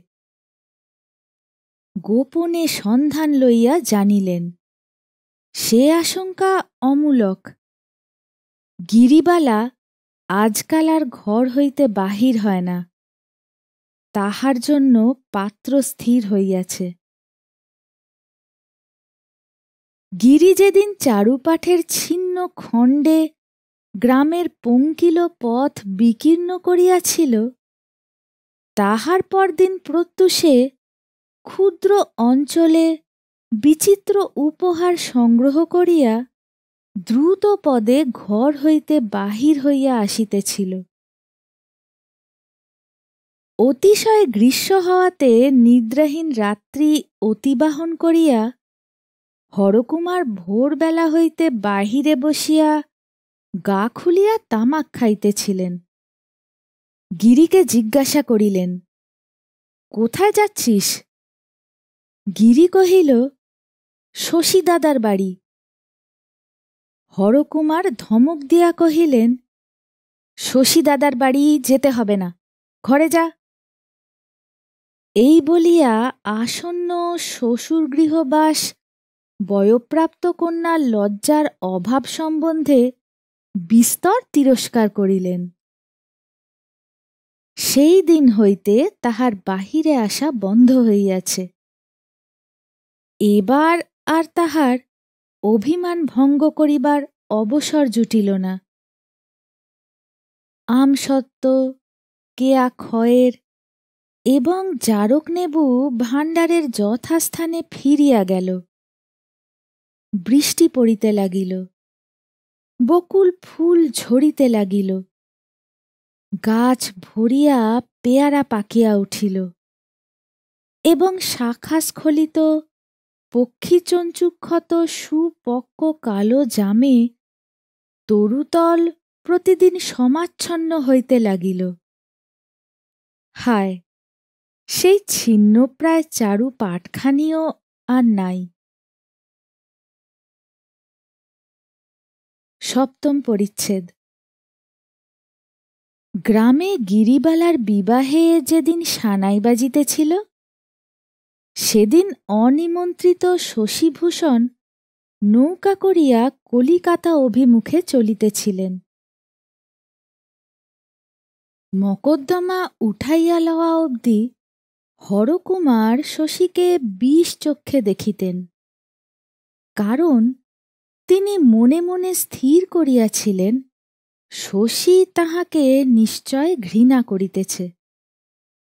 শশীর মুখে চোখে ব্যবহারে তিনি তাহার সহস্র কাল্পনিক নিদর্শন দেখিতে লাগিলেন। গ্রামের সকল লোকই তাহার অপমান বৃত্তান্ত ক্রমশ বিস্মৃত হইতেছে, কেবল শশীভূষণ একাকী সেই দুস্মৃতি জাগাইয়া রাখিয়াছে মনে করিয়া তিনি তাহাকে দুই চক্ষে দেখিতে পারিতেন না। তাহার সহিত সাক্ষাৎ হইবা মাত্র তাহার অন্তঃকরণের মধ্যে একটুখানি সলজ্জ সংকোচ এবং সেই সঙ্গে প্রবল আক্রোশের সঞ্চার হইত। শশীকে গ্রাম ছাড়া করিতে হইবে বলিয়া হরকুমার প্রতিজ্ঞা করিয়া বসিলেন। শশীভূষণের মতো লোককে গ্রাম ছাড়া করা কাজটা তেমন দুরূহ নহে। নায়েব মহাশয়ের অভিপ্রায় অনতিবিলম্বে সফল হইল। একদিন সকালবেলা পুস্তকের বোঝা এবং গুটি দুই চার টিনের বাক্স সঙ্গে লইয়া শশী নৌকায় চড়িলেন। গ্রামের সহিত তাহার যে একটি সুখের বন্ধন ছিল, সেও আজ সমারোহ সহকারে ছিন্ন হইতেছে। সুকোমল বন্ধনটি যে কত দৃঢ়ভাবে তাহার হৃদয়কে বেষ্টন করিয়া ধরিয়াছিল, তাহা তিনি পূর্বে সম্পূর্ণরূপে জানিতে পারেন নাই। আজ যখন নৌকা ছাড়িয়া দিল, গ্রামের বৃক্ষ চূড়াগুলি অস্পষ্ট এবং উৎসবের বাদ্যধ্বনি ক্ষীণতর হইয়া আসিল, তখন সহসা অশ্রু বাষ্পে হৃদয় স্ফীত হইয়া উঠিয়া তাহার কণ্ঠ রোধ করিয়া ধরিল। রক্তোচ্ছ্বাস বেগে কপালের শিরাগুলা টনটন করিতে লাগিল এবং জগৎ সংসারের সমস্ত দৃশ্য ছায়া নির্মিত মায়া মরীচিকার মতো অত্যন্ত অস্পষ্ট প্রতিভাত হইল। প্রতিকূল বাতাস অতিশয় বেগে বহিতেছিল। সেই জন্য স্রোত অনুকূল হইলেও নৌকা ধীরে ধীরে অগ্রসর হইতেছিল। এমন সময়ে নদীর মধ্যে এক কাণ্ড ঘটিল, যাহাতে শশীভূষণের যাত্রার ব্যাঘাত করিয়া দিল। স্টেশন ঘাট হইতে সদর মহকুমা পর্যন্ত একটি নূতন স্টিমার লাইন সম্প্রতি খুলিয়াছে। সেই স্টিমারটি সশব্দে পক্ষ সঞ্চালন করিয়া ঢেউ তুলিয়া উজানে আসিতেছিল। জাহাজে নূতন লাইনের অল্পবয়স্ক ম্যানেজার সাহেব এবং অল্প সংখ্যক যাত্রী ছিল। যাত্রীদের মধ্যে শশীভূষণের গ্রাম হইতেও কেহ কেহ উঠিয়াছিল। একটি মহাজনের নৌকা কিছু দূর হইতে এই স্টিমারের সহিত পাল্লা দিয়া আসিতে চেষ্টা করিতেছিল, আবার মাঝে মাঝে ধরি ধরি করিতেছিল, আবার মাঝে মাঝে পশ্চাতে পড়িতেছিল। মাঝির ক্রমশ রোখ চাপিয়া গেল। সে প্রথম পালের উপর দ্বিতীয় পাল এবং দ্বিতীয় পালের উপরে ক্ষুদ্র তৃতীয় পালটা পর্যন্ত তুলিয়া দিল। বাতাসের বেগে সুদীর্ঘ মাস্তুল সম্মুখে আনত হইয়া পড়িল এবং বিদীর্ণ তরঙ্গরাশি অট্টকলস্বরে নৌকার দুই পার্শ্বে উন্মত্তভাবে নৃত্য করিতে লাগিল। নৌকা তখন ছিন্ন বলগা অশ্বের ন্যায় ছুটিয়া চলিল। এক স্থানে স্টিমারের পথ কিঞ্চিৎ বাঁকা ছিল। সেইখানে সংক্ষিপ্ততর পথ অবলম্বন করিয়া নৌকা স্টিমারকে ছাড়াইয়া গেল। ম্যানেজার সাহেব আগ্রহ ভরে রেলের উপর ঝুঁকিয়া নৌকার এই প্রতিযোগিতা দেখিতেছিল।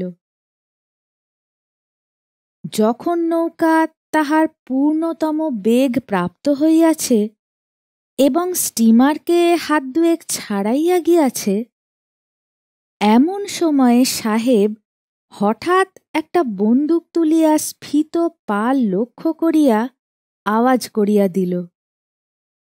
এক মুহূর্তে পাল ফাটিয়া গেল, নৌকা ডুবিয়া গেল। স্টিমার নদীর বাঁকের অন্তরালে অদৃশ্য হইয়া গেল।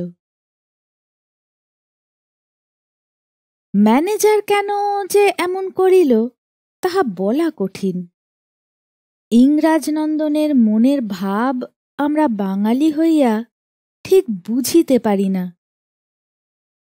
হয়তো দিশি পালের প্রতিযোগিতা সে সহ্য করিতে পারে নাই, হয়তো একটা স্ফীত বিস্তীর্ণ পদার্থ বন্দুকের গুলির দ্বারা চক্ষের পলকে বিদীর্ণ করিবার একটা হিংস্র প্রলোভন আছে, হয়তো এই গর্বিত নৌকাটার বস্ত্রখণ্ডের মধ্যে গুটি কয়েক ফুটা করিয়া নিমেষের মধ্যে ইহার নৌকালীলা সমাপ্ত করিয়া দিবার মধ্যে একটা প্রবল পৈশাচিক হাস্যরস আছে, নিশ্চয়ই জানি না।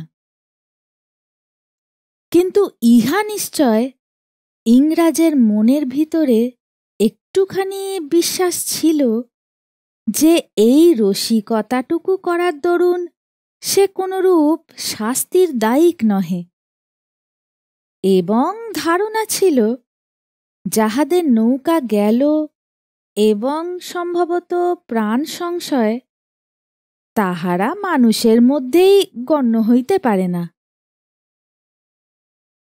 সাহেব যখন বন্দুক তুলিয়া গুলি করিল এবং নৌকা ডুবিয়া গেল, তখন শশীভূষণের পানসি ঘটনাস্থলের নিকটবর্তী হইয়াছে।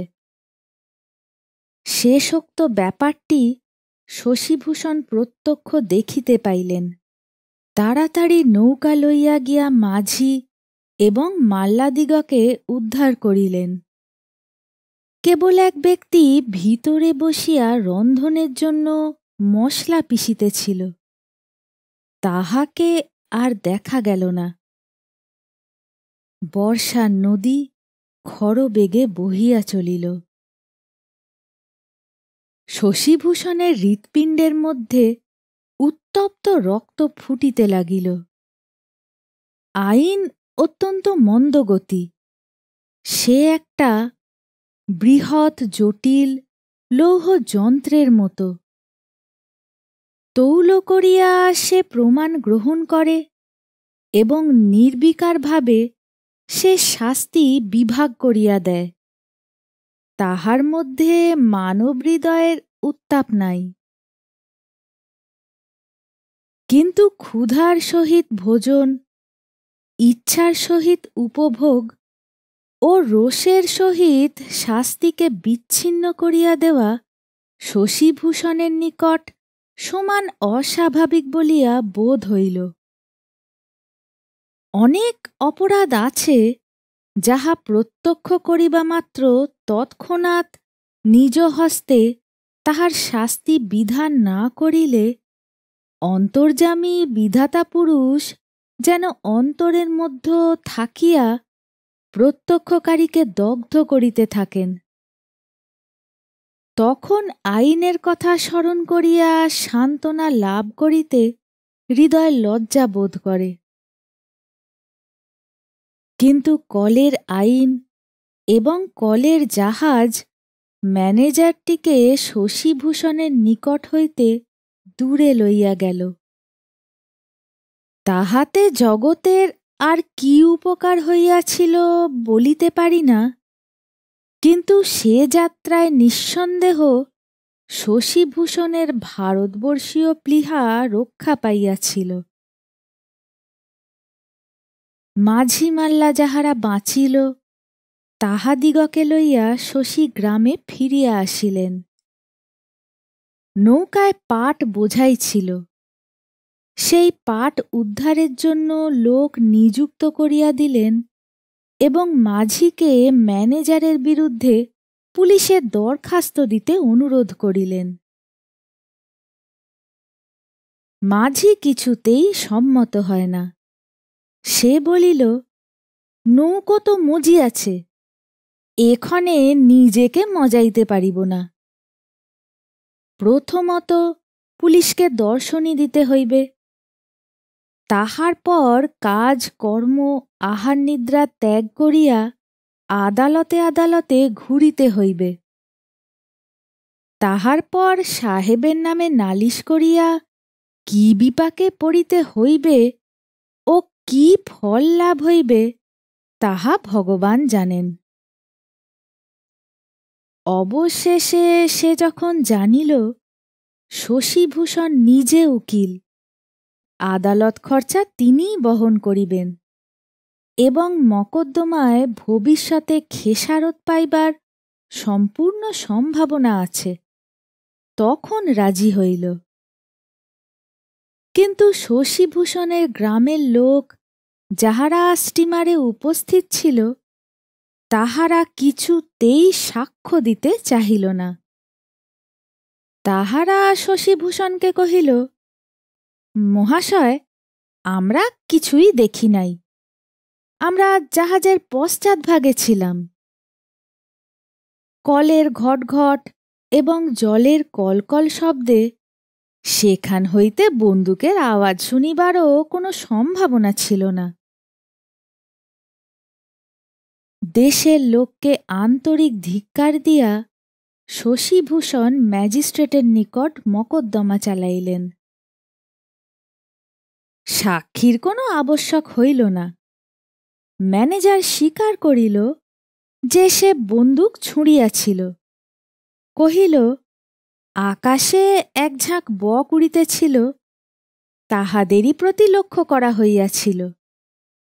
স্টিমার তখন পূর্ণ বেগে চলিতেছিল এবং সেই মুহূর্তেই নদীর বাঁকের অন্তরালে প্রবেশ করিয়াছিল। সুতরাং সে জানিতেও পারে নাই কাক মরিল, কি বক মরিল, কি নৌকাটা ডুবিল।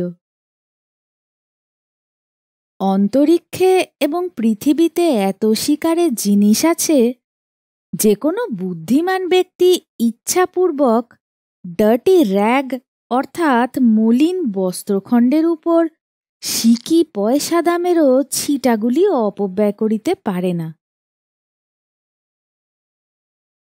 বেকসুর খালাস পাইয়া ম্যানেজার সাহেব চুরুট ফুঁকিতে ফুঁকিতে ক্লাবে হুইস্ট খেলিতে গেলেন। যে লোকটা নৌকার মধ্যে মশলা পিষিতেছিল 9 মাইল তফাতে তাহার মৃতদেহ ডাঙায় আসিয়া লাগিল এবং শশীভূষণ চিত্তদাহ লইয়া আপন গ্রামে ফিরিয়া আসিলেন। যেদিন ফিরিয়া আসিলেন সেদিন নৌকা সাজাইয়া গিরিবালাকে শ্বশুর বাড়ি লইয়া যাইতেছে। যদিও তাহাকে কেহ ডাকে নাই, তথাপি শশীভূষণ ধীরে ধীরে নদী তীরে আসিয়া উপস্থিত হইলেন। ঘাটে লোকের ভিড় ছিল। সেখানে না গিয়া কিছু দূরে অগ্রসর হইয়া দাঁড়াইলেন। নৌকা ঘাট ছাড়িয়া যখন তাহার সম্মুখ দিয়া চলিয়া গেল, তখন চকিতের মতো একবার দেখিতে পাইলেন মাথায় ঘোমটা টানিয়া নববধূ নত শিরে বসিয়া আছে। অনেক দিন হইতে গিরিবালার আশা ছিল যে গ্রাম ত্যাগ করিয়া যাইবার পূর্বে কোনো মতে একবার শশীভূষণের সহিত সাক্ষাৎ হইবে, কিন্তু আজ সে জানিতে পারিল না যে তাহার গুরু অনতিদূরে তীরে দাঁড়াইয়া আছেন। একবার সে মুখ তুলিয়াও দেখিল না, কেবল নিঃশব্দ রোদনে তাহার 2 কপোল বাহিয়া অশ্রুজল ঝরিয়া পড়িতে লাগিল। নৌকা ক্রমশ দূরে চলিয়া অদৃশ্য হইয়া গেল। জলের উপর প্রভাতের রৌদ্র ঝিকঝিক করিতে লাগিল। নিকটের আম্র শাখায় একটা পাপিয়া উচ্ছ্বসিত কণ্ঠে মুহুর্মুহু গান গাহিয়া মনের আবেগ কিছুতেই নিঃশেষ করিতে পারিল না। খেয়া নৌকা লোক বোঝাই লইয়া পারাপার হইতে লাগিল। মেয়েরা ঘাটে জল লইতে আসিয়া উচ্চ কলস্বরে গিরির শ্বশুরালয় যাত্রার আলোচনা তুলিল। শশীভূষণ চশমা খুলিয়া চোখ মুছিয়া সেই পথের ধারে সেই গড়াদের মধ্যে সেই ক্ষুদ্র গৃহে গিয়া প্রবেশ করিলেন। হঠাৎ একবার মনে হইল যেন গিরিবালার কণ্ঠ শুনিতে পাইলেন। শশীদাদা? কোথায় রে কোথায়? কোথাও না। সে গৃহে না, সে পথে না, সে গ্রামে না। তাহার অশ্রু জলাভিষিক্ত অন্তরের মাঝখানটিতে। 8ম পরিচ্ছেদ। শশীভূষণ পুনরায় জিনিসপত্র বাঁধিয়া কলিকাতা অভিমুখে যাত্রা করিলেন। কলিকাতায় কোনো কাজ নাই, সেখানে যাওয়ার কোনো বিশেষ উদ্দেশ্য নাই। সেই জন্য রেলপথে না গিয়া বরাবর নদীপথে যাওয়াই স্থির করিলেন। তখন পূর্ণ বর্ষায় বাংলাদেশের চারিদিকেই ছোট বড় আঁকা বাঁকা সহস্র জলময় জাল বিস্তীর্ণ হইয়া পড়িয়াছে। সরস শ্যামল বঙ্গভূমির শিরা উপশিরাগুলি পরিপূর্ণ হইয়া তরুলতা তৃণগুল্ম ঝোপঝাড় ধান পাট ইক্ষুতে 10 দিকে উন্মত্ত যৌবনের প্রাচুর্য যেন একেবারে উদ্দাম উচ্ছৃঙ্খল হইয়া উঠিয়াছে। শশীভূষণের নৌকা সেই সমস্ত সংকীর্ণ বক্র জলস্রোতের মধ্য দিয়া চলিতে লাগিল। জল তখন তীরের সহিত সমতল হইয়া গিয়াছে। কাশবন, সরবন এবং স্থানে স্থানে শস্যক্ষেত্র জলমগ্ন হইয়াছে। গ্রামের বেড়া, বাঁশঝাড় ও আমবাগান একেবারে জলের অব্যবহৃত ধারে আসিয়া দাঁড়াইয়াছে। দেবকন্যারা যেন বাংলাদেশের তরুমূলবর্তী আল বালগুলি জলসেচনে পরিপূর্ণ করিয়া দিয়াছেন। যাত্রার আরম্ভকালে স্নানচিক্কণ বনশ্রী রৌদ্রে উজ্জ্বল হাস্যময় ছিল। অনতিবিলম্বেই মেঘ গড়িয়া বৃষ্টি আরম্ভ হইল।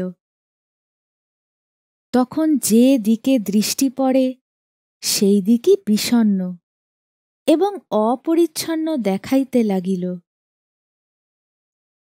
বন্যার সময় গরুগুলি যেমন জলবেষ্টিত মলিন পঙ্কিল সংকীর্ণ গোষ্ঠ প্রাঙ্গণের মধ্যে ভিড় করিয়া করুণ নেত্রে সহিষ্ণুভাবে দাঁড়াইয়া শ্রাবণের ধারা বর্ষণে ভিজিতে থাকে, বাংলাদেশ আপনার কর্দম পিচ্ছিল ঘনসিক্ত রুদ্ধ জঙ্গলের মধ্যে মুখ বিষণ্ণ মুখে সেইরূপ পীড়িতভাবে অবিশ্রাম ভিজিতে লাগিল।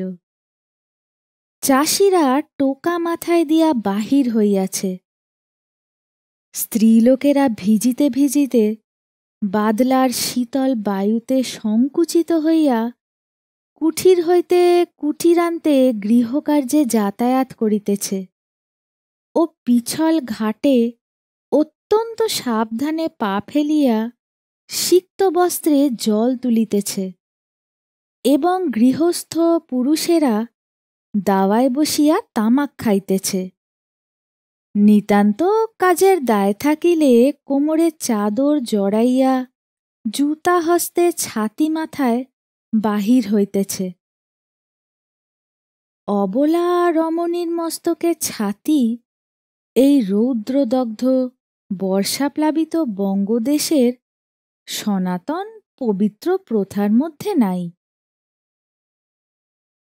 বৃষ্টি যখন কিছুতেই থামে না, তখন রুদ্ধ নৌকার মধ্যে বিরক্ত হইয়া উঠিয়া শশীভূষণ পুনশ্চ রেলপথে যাওয়াই স্থির করিলেন।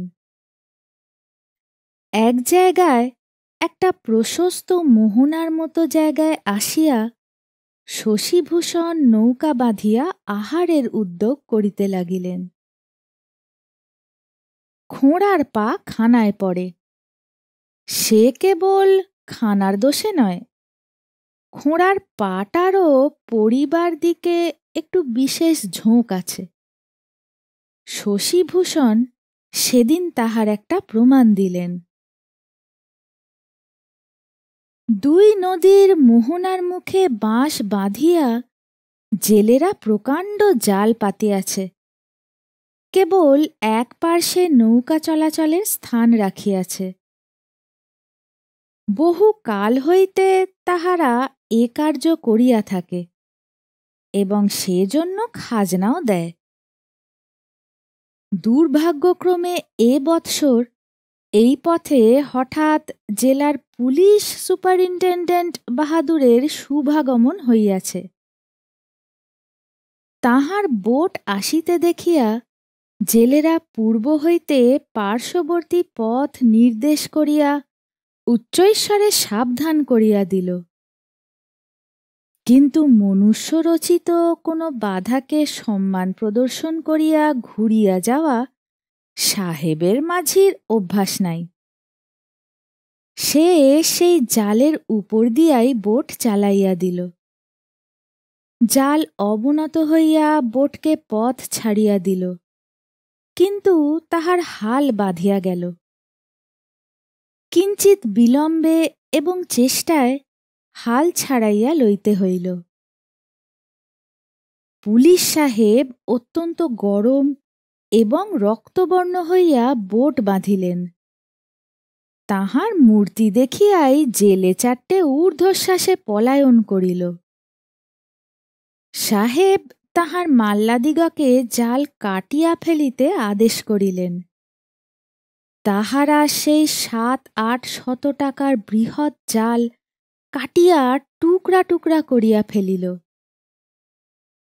জালের উপর ঝাল ঝাড়িয়া অবশেষে জেলেদিগকে ধরিয়া আনিবার আদেশ হইল। কনস্টেবল পলাতক জেলে চারিটির সন্ধান না পাইয়া যে ৪ জনকে হাতের কাছে পাইল তাহাদিগকে ধরিয়া আনিল। তাহারা আপনাদিগকে নিরপরাধ বলিয়া জোর হস্তে কাকুতি মিনতি করিতে লাগিল। পুলিশ বাহাদুর যখন সেই বন্দীদিগকে সঙ্গে লইবার হুকুম দিতেছেন, এমন সময় চশমা পরা শশীভূষণ তাড়াতাড়ি একখানা জামা পরিয়া তাহার বোতাম না লাগাইয়া চটি জুতা চটচট করিতে করিতে ঊর্ধ্বশ্বাসে পুলিশের বোটের সম্মুখে আসিয়া উপস্থিত হইলেন। কম্পিত স্বরে কহিলেন, স্যার, জেলের জাল ছিঁড়িবার এবং এই ৪ জন লোককে উৎপীড়ন করিবার তোমার কোনো অধিকার নাই। পুলিশের বড় কর্তা তাহাকে হিন্দি ভাষায় একটা বিশেষ অসম্মানের কথা বলিবা মাত্র তিনি এক মুহূর্তে কিঞ্চিত উচ্চ ডাঙা হইতে বোটের মধ্যে লাফাইয়া পড়িয়াই একেবারে সাহেবের উপরে আপনাকে নিক্ষেপ করিলেন। বালকের মতো পাগলের মতো মারিতে লাগিলেন। তাহার পর কি হইল তিনি জানেন না। পুলিশের থানার মধ্যে যখন জাগিয়া উঠিলেন তখন বলিতে সংকোচ বোধ হয়। যেরূপ ব্যবহার প্রাপ্ত হইলেন তাহাতে মানসিক সম্মান অথবা শারীরিক আরাম বোধ করিলেন না। ৯ম পরিচ্ছেদ। শশীভূষণের বাপ উকিল ব্যারিস্টার লাগাইয়া প্রথমত শশীকে হাজত হইতে জামিনে খালাস করিলেন। তাহার পরে মকদ্দমার জোগাড় চলিতে লাগিল। যে সকল জেলের জাল নষ্ট হইয়াছে তাহারা শশীভূষণের এক পরগনার অন্তর্গত, এক জমিদারের অধীন। বিপদের সময় কখনো কখনো শশীর নিকটে তাহারা আইনের পরামর্শ লইতেও আসিত। যাহাদিগকে সাহেব বোটে ধরিয়া আনিয়াছিলেন তাহারাও শশীভূষণের অপরিচিত নহে। শশী তাহাদিগকে সাক্ষী মানিবেন বলিয়া ডাকাইয়া আনিলেন। তাহারা ভয়ে অস্থির হইয়া উঠিল। স্ত্রী পুত্র পরিবার লইয়া যাহাদিগকে সংসার যাত্রা নির্বাহ করিতে হয়, পুলিশের সহিত বিবাদ করিলে তাহারা কোথায় গিয়া নিষ্কৃতি পাইবে? একটার অধিক প্রাণ কাহার শরীরে আছে? যাহা লোকসান হইবার তাহা তো হইয়াছে, এখন আবার সাক্ষীর সপিনা ধরাইয়া এ কি মুশকিল। সকলে বলিল, ঠাকুর, তুমি তো আমাদিগকে বিষম ফ্যাসাদে ফেলিলে। বিস্তর বলা কহার পর তাহারা সত্য কথা বলিতে স্বীকার করিল। ইতিমধ্যে হরকুমার যেদিন বেঞ্চের কর্মোপলক্ষে জেলার সাহেবদিগকে সেলাম করিতে গেলেন, পুলিশ সাহেব হাসিয়া কহিলেন, নায়েববাবু, শুনিতেছি তোমার প্রজারা পুলিশের বিরুদ্ধে মিথ্যা সাক্ষ্য দিতে প্রস্তুত হইয়াছে। নায়েব সচকিত হইয়া কহিলেন, হ্যাঁ, এও কি কখনো সম্ভব হয়? অপবিত্র জন্তুজাত পুত্রদিগের অস্থিতে এত ক্ষমতা? সংবাদপত্র পাঠকেরা অবগত আছেন, মোকদ্দমায় শশীভূষণের পক্ষ কিছুতেই টিকিতে পারিল না। জেলেরা একে একে আসিয়া কহিল, পুলিশ সাহেব তাহাদের জাল কাটিয়া দেন নাই। বোটে ডাকিয়া তাহাদের নাম ধাম লিখিয়া লইতেছিলেন। কেবল তাহাই নহে, তাহার দেশস্থ গুটিচারেক পরিচিত লোক সাক্ষ্য দিল যে তাহারা সে সময়ে ঘটনাস্থলে বিবাহের বরযাত্র উপলক্ষে উপস্থিত ছিল। শশীভূষণ যে অকারণে অগ্রসর হইয়া পুলিশের পাহারাওয়ালাদের প্রতি উপদ্রব করিয়াছে, তাহা তাহারা প্রত্যক্ষ দেখিয়াছে। শশীভূষণ স্বীকার করিলেন, গালি খাইয়া বোটের মধ্যে প্রবেশ করিয়া তিনি সাহেবকে মারিয়াছেন, কিন্তু জাল কাটিয়া দেওয়া ও জেলেদের প্রতি উপদ্রবই তাহার মূল কারণ। এরূপ অবস্থায় যে বিচারে শশীভূষণ শাস্তি পাইলেন, তাহাকে অন্যায় বলা যাইতে পারে না। তবে শাস্তিটা কিছু গুরুতর হইল। ৩-৪টা অভিযোগ, আঘাত, অনধিকার প্রবেশ, পুলিশের কর্তব্যে ব্যাঘাত ইত্যাদি সবকটাই তাহার বিরুদ্ধে পুরা প্রমাণ হইল। শশীভূষণ তাহার সেই ক্ষুদ্র গৃহে তাহার প্রিয় পাঠ্যগ্রন্থগুলি ফেলিয়া ৫ বৎসর জেল খাটিতে গেলেন। তাহার বাপ আপিল করিতে উদ্যত হইলে তাহাকে শশীভূষণ বারংবার নিষেধ করিলেন। কহিলেন, জেল ভালো, লোহার বেড়ি মিথ্যা কথা বলে না, কিন্তু জেলের বাহিরে যে স্বাধীনতা আছে, সে আমাদিগকে প্রতারণা করিয়া বিপদে ফেলে। আর যদি সৎ সঙ্গের কথা বলো, তো জেলের মধ্যে মিথ্যাবাদী, কৃতঘ্ন, কাপুরুষের সংখ্যা অল্প, কারণ স্থান পরিমিত, বাহিরে অনেক বেশি। ১০ম পরিচ্ছেদ। শশীভূষণের জেলে প্রবেশ করিবার অনতিকাল পরেই তাহার পিতার মৃত্যু হইল। তাহার আর বড় কেহ ছিল না। এক ভাই বহু কাল হইতে সেন্ট্রাল প্রভিন্সে কাজ করিতেন। দেশে আসা তাহার বড় ঘটিয়া উঠিত না।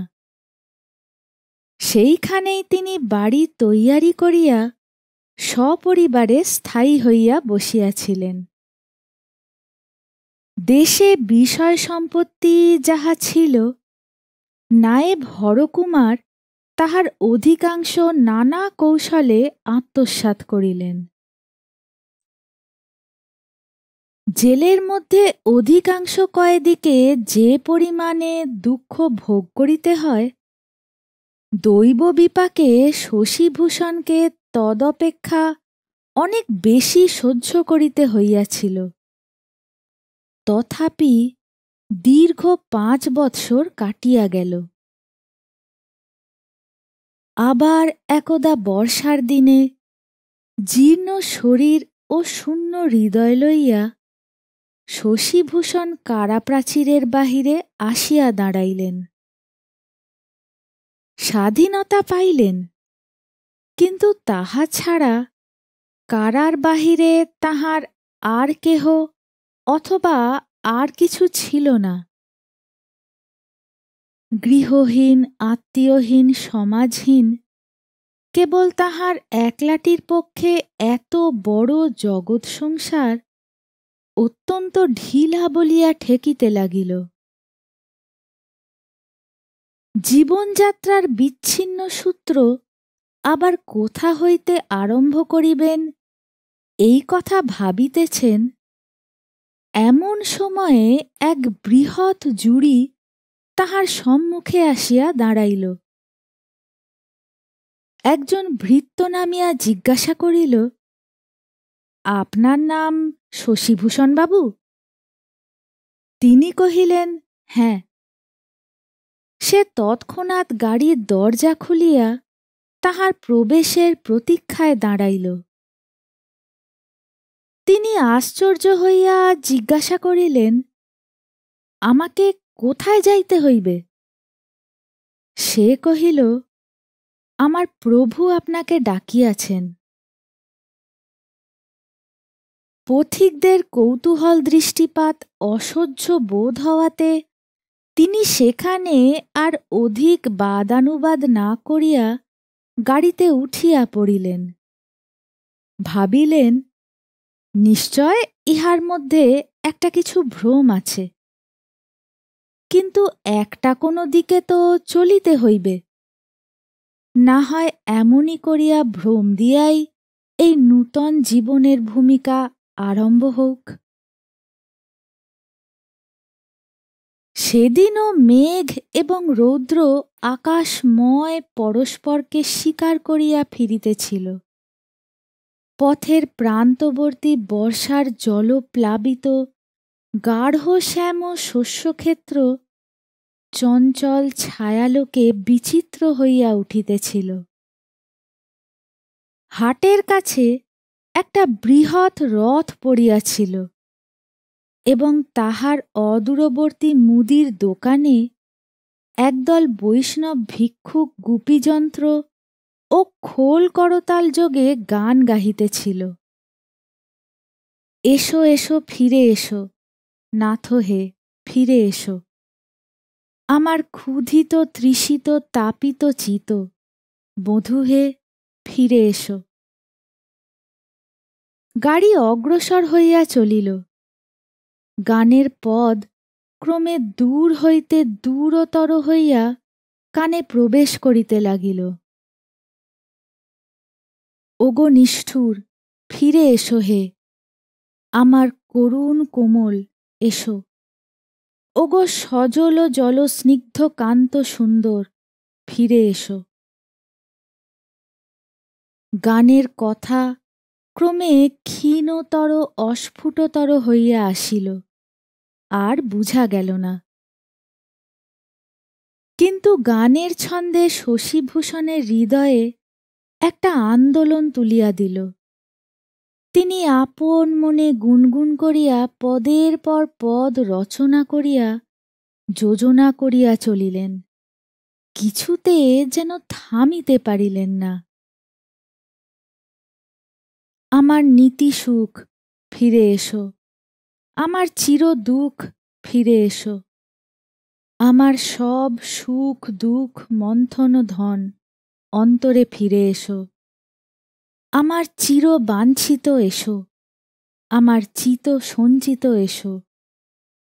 ওহে চঞ্চল, হে চিরন্তন, ভুজ বন্ধনে ফিরে এসো, আমার বক্ষে ফিরিয়া এসো, আমার চক্ষে ফিরিয়া এসো, আমার শয়নে স্বপনে বসনে ভূষণে নিখিল ভুবনে এসো, আমার মুখের হাসিতে এসো হে, আমার চোখের সলিলে এসো, আমার আদরে আমার ছলনে আমার অভিমানে ফিরে এসো, আমার সর্বস্মরণে এসো, আমার সর্বভরমে এসো, আমার ধরম করম সোহাগ সরম জনম মরণে এসো। গাড়ি যখন একটি প্রাচীর বেষ্টিত উদ্যানের মধ্যে প্রবেশ করিয়া একটি দ্বিতল অট্টালিকার সম্মুখে থামিল, তখন শশীভূষণের গান থামিল। তিনি কোনো প্রশ্ন না করিয়া ভৃত্যের নির্দেশক্রমে বাড়ির মধ্যে প্রবেশ করিলেন। যে ঘরে আসিয়া বসিলেন, সে ঘরের চারিদিকেই বড় বড় কাচের আলমারিতে বিচিত্র বর্ণের বিচিত্র মলাটের সারি সারি বই সাজানো। সেই দৃশ্য দেখিবা মাত্র তাহার পুরাতন জীবন দ্বিতীয়বার কারামুক্ত হইয়া বাহির হইল।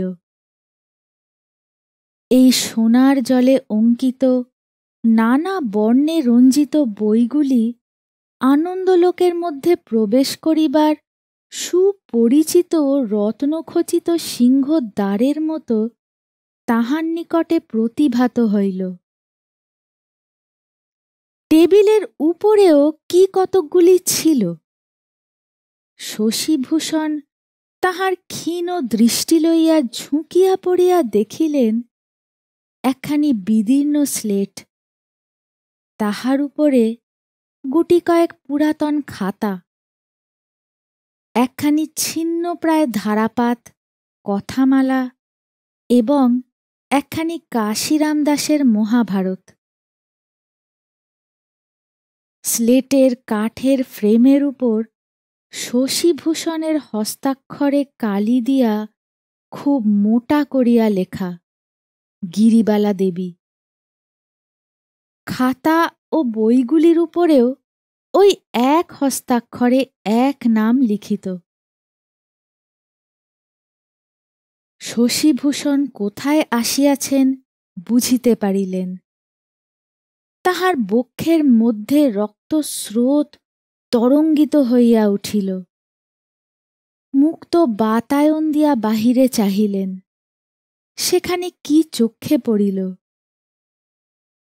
সেই ক্ষুদ্র গড়াদে দেওয়া ঘর, সেই অসমতল গ্রাম্য পথ, সেই ডুরে কাপড় পরা ছোট মেয়েটি এবং সেই আপনার শান্তিময় নিশ্চিন্ত নিভৃত জীবনযাত্রা। সেদিনকার সেই সুখের জীবন কিছুই অসামান্য বা অত্যধিক নহে।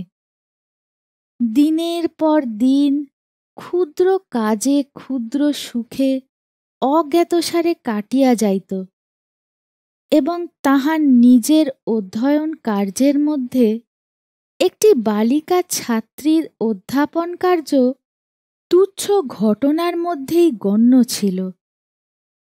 কিন্তু গ্রাম প্রান্তের সেই নির্জন দিন যাপন, সেই ক্ষুদ্র শান্তি, সেই ক্ষুদ্র সুখ, সেই ক্ষুদ্র বালিকার ক্ষুদ্র মুখখানি সমস্তই যেন স্বর্গের মতো দেশ কালের বহির্ভূত এবং আয়ত্তের অতীত রূপে কেবল আকাঙ্ক্ষা রাজ্যের কল্পনা ছায়ার মধ্যে বিরাজ করিতে লাগিল। সেদিনকার সেই সমস্ত ছবি এবং স্মৃতি আজিকার এই বর্ষা ম্লান প্রভাতের আলোকের সহিত এবং মনের মধ্যে মৃদু গুঞ্জিত সেই কীর্তনের গানের সহিত জড়িত মিশ্রিত হইয়া এক প্রকার সঙ্গীতময় জ্যোতির্ময় অপূর্ব রূপ ধারণ করিল। সেই জঙ্গলে বেষ্টিত কর্দমাক্ত সংকীর্ণ গ্রাম পথের মধ্যে সেই অনাদৃত ব্যথিত বালিকার অভিমানমলিন মুখের শেষ স্মৃতিটি যেন বিধাতা বিরচিত এক অসাধারণ আশ্চর্য অপরূপ অতি গভীর অতি বেদনা পরিপূর্ণ স্বর্গীয় চিত্রের মতো তাহার মানসপটে প্রতিফলিত হইয়া উঠিল। তাহারই সঙ্গে কীর্তনের করুণ সুর বাজিতে লাগিল এবং মনে হইল যেন সেই পল্লী বালিকার মুখে সমস্ত বিশ্ব হৃদয়ের এক অনির্বচনীয় দুঃখ আপনার ছায়া নিক্ষেপ করিয়াছে। শশীভূষণ দুই বাহুর মধ্যে মুখ লুকাইয়া সেই টেবিলের উপর সেই স্লেট বহি খাতার উপর মুখ রাখিয়া অনেক কাল পরে অনেক দিনের স্বপ্ন দেখিতে লাগিলেন। অনেকক্ষণ পরে মৃদু শব্দে সচকিত হইয়া মুখ তুলিয়া দেখিলেন তাহার সম্মুখে রূপার থালায় ফল মূল মিষ্টান্ন রাখিয়া গিরিবালা অদূরে দাঁড়াইয়া নীরবে অপেক্ষা করিতেছিল।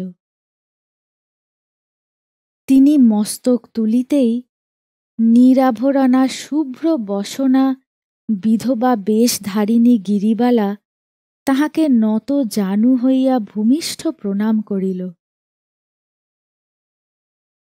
বিধবা উঠিয়া দাঁড়াইয়া যখন শীর্ণ মুখ ম্লান বর্ণ ভগ্ন শরীর শশীভূষণের দিকে সকরুণ স্নিগ্ধ নেত্রে চাহিয়া দেখিল, তখন তাহার দুই চক্ষু ঝরিয়া দুই কপোল বাহিয়া অশ্রু পড়িতে লাগিল। শশীভূষণ তাহাকে কুশল প্রশ্ন জিজ্ঞাসা করিতে চেষ্টা করিলেন, কিন্তু ভাষা খুঁজিয়া পাইলেন না। নিরুদ্ধ অশ্রু বাষ্প তাহার বাক্যপথ সবলে অবরোধ করিল। কথা এবং অশ্রু উভয়ে নিরুপায়ভাবে হৃদয়ের মুখে কণ্ঠের দ্বারে বদ্ধ হইয়া রহিল। সেই কীর্তনের দল ভিক্ষা সংগ্রহ করিতে করিতে অট্টালিকার সম্মুখে আসিয়া দাঁড়াইল এবং পুনঃ পুনঃ আবৃত্তি করিয়া গাহিতে লাগিল, এসো এসো হে,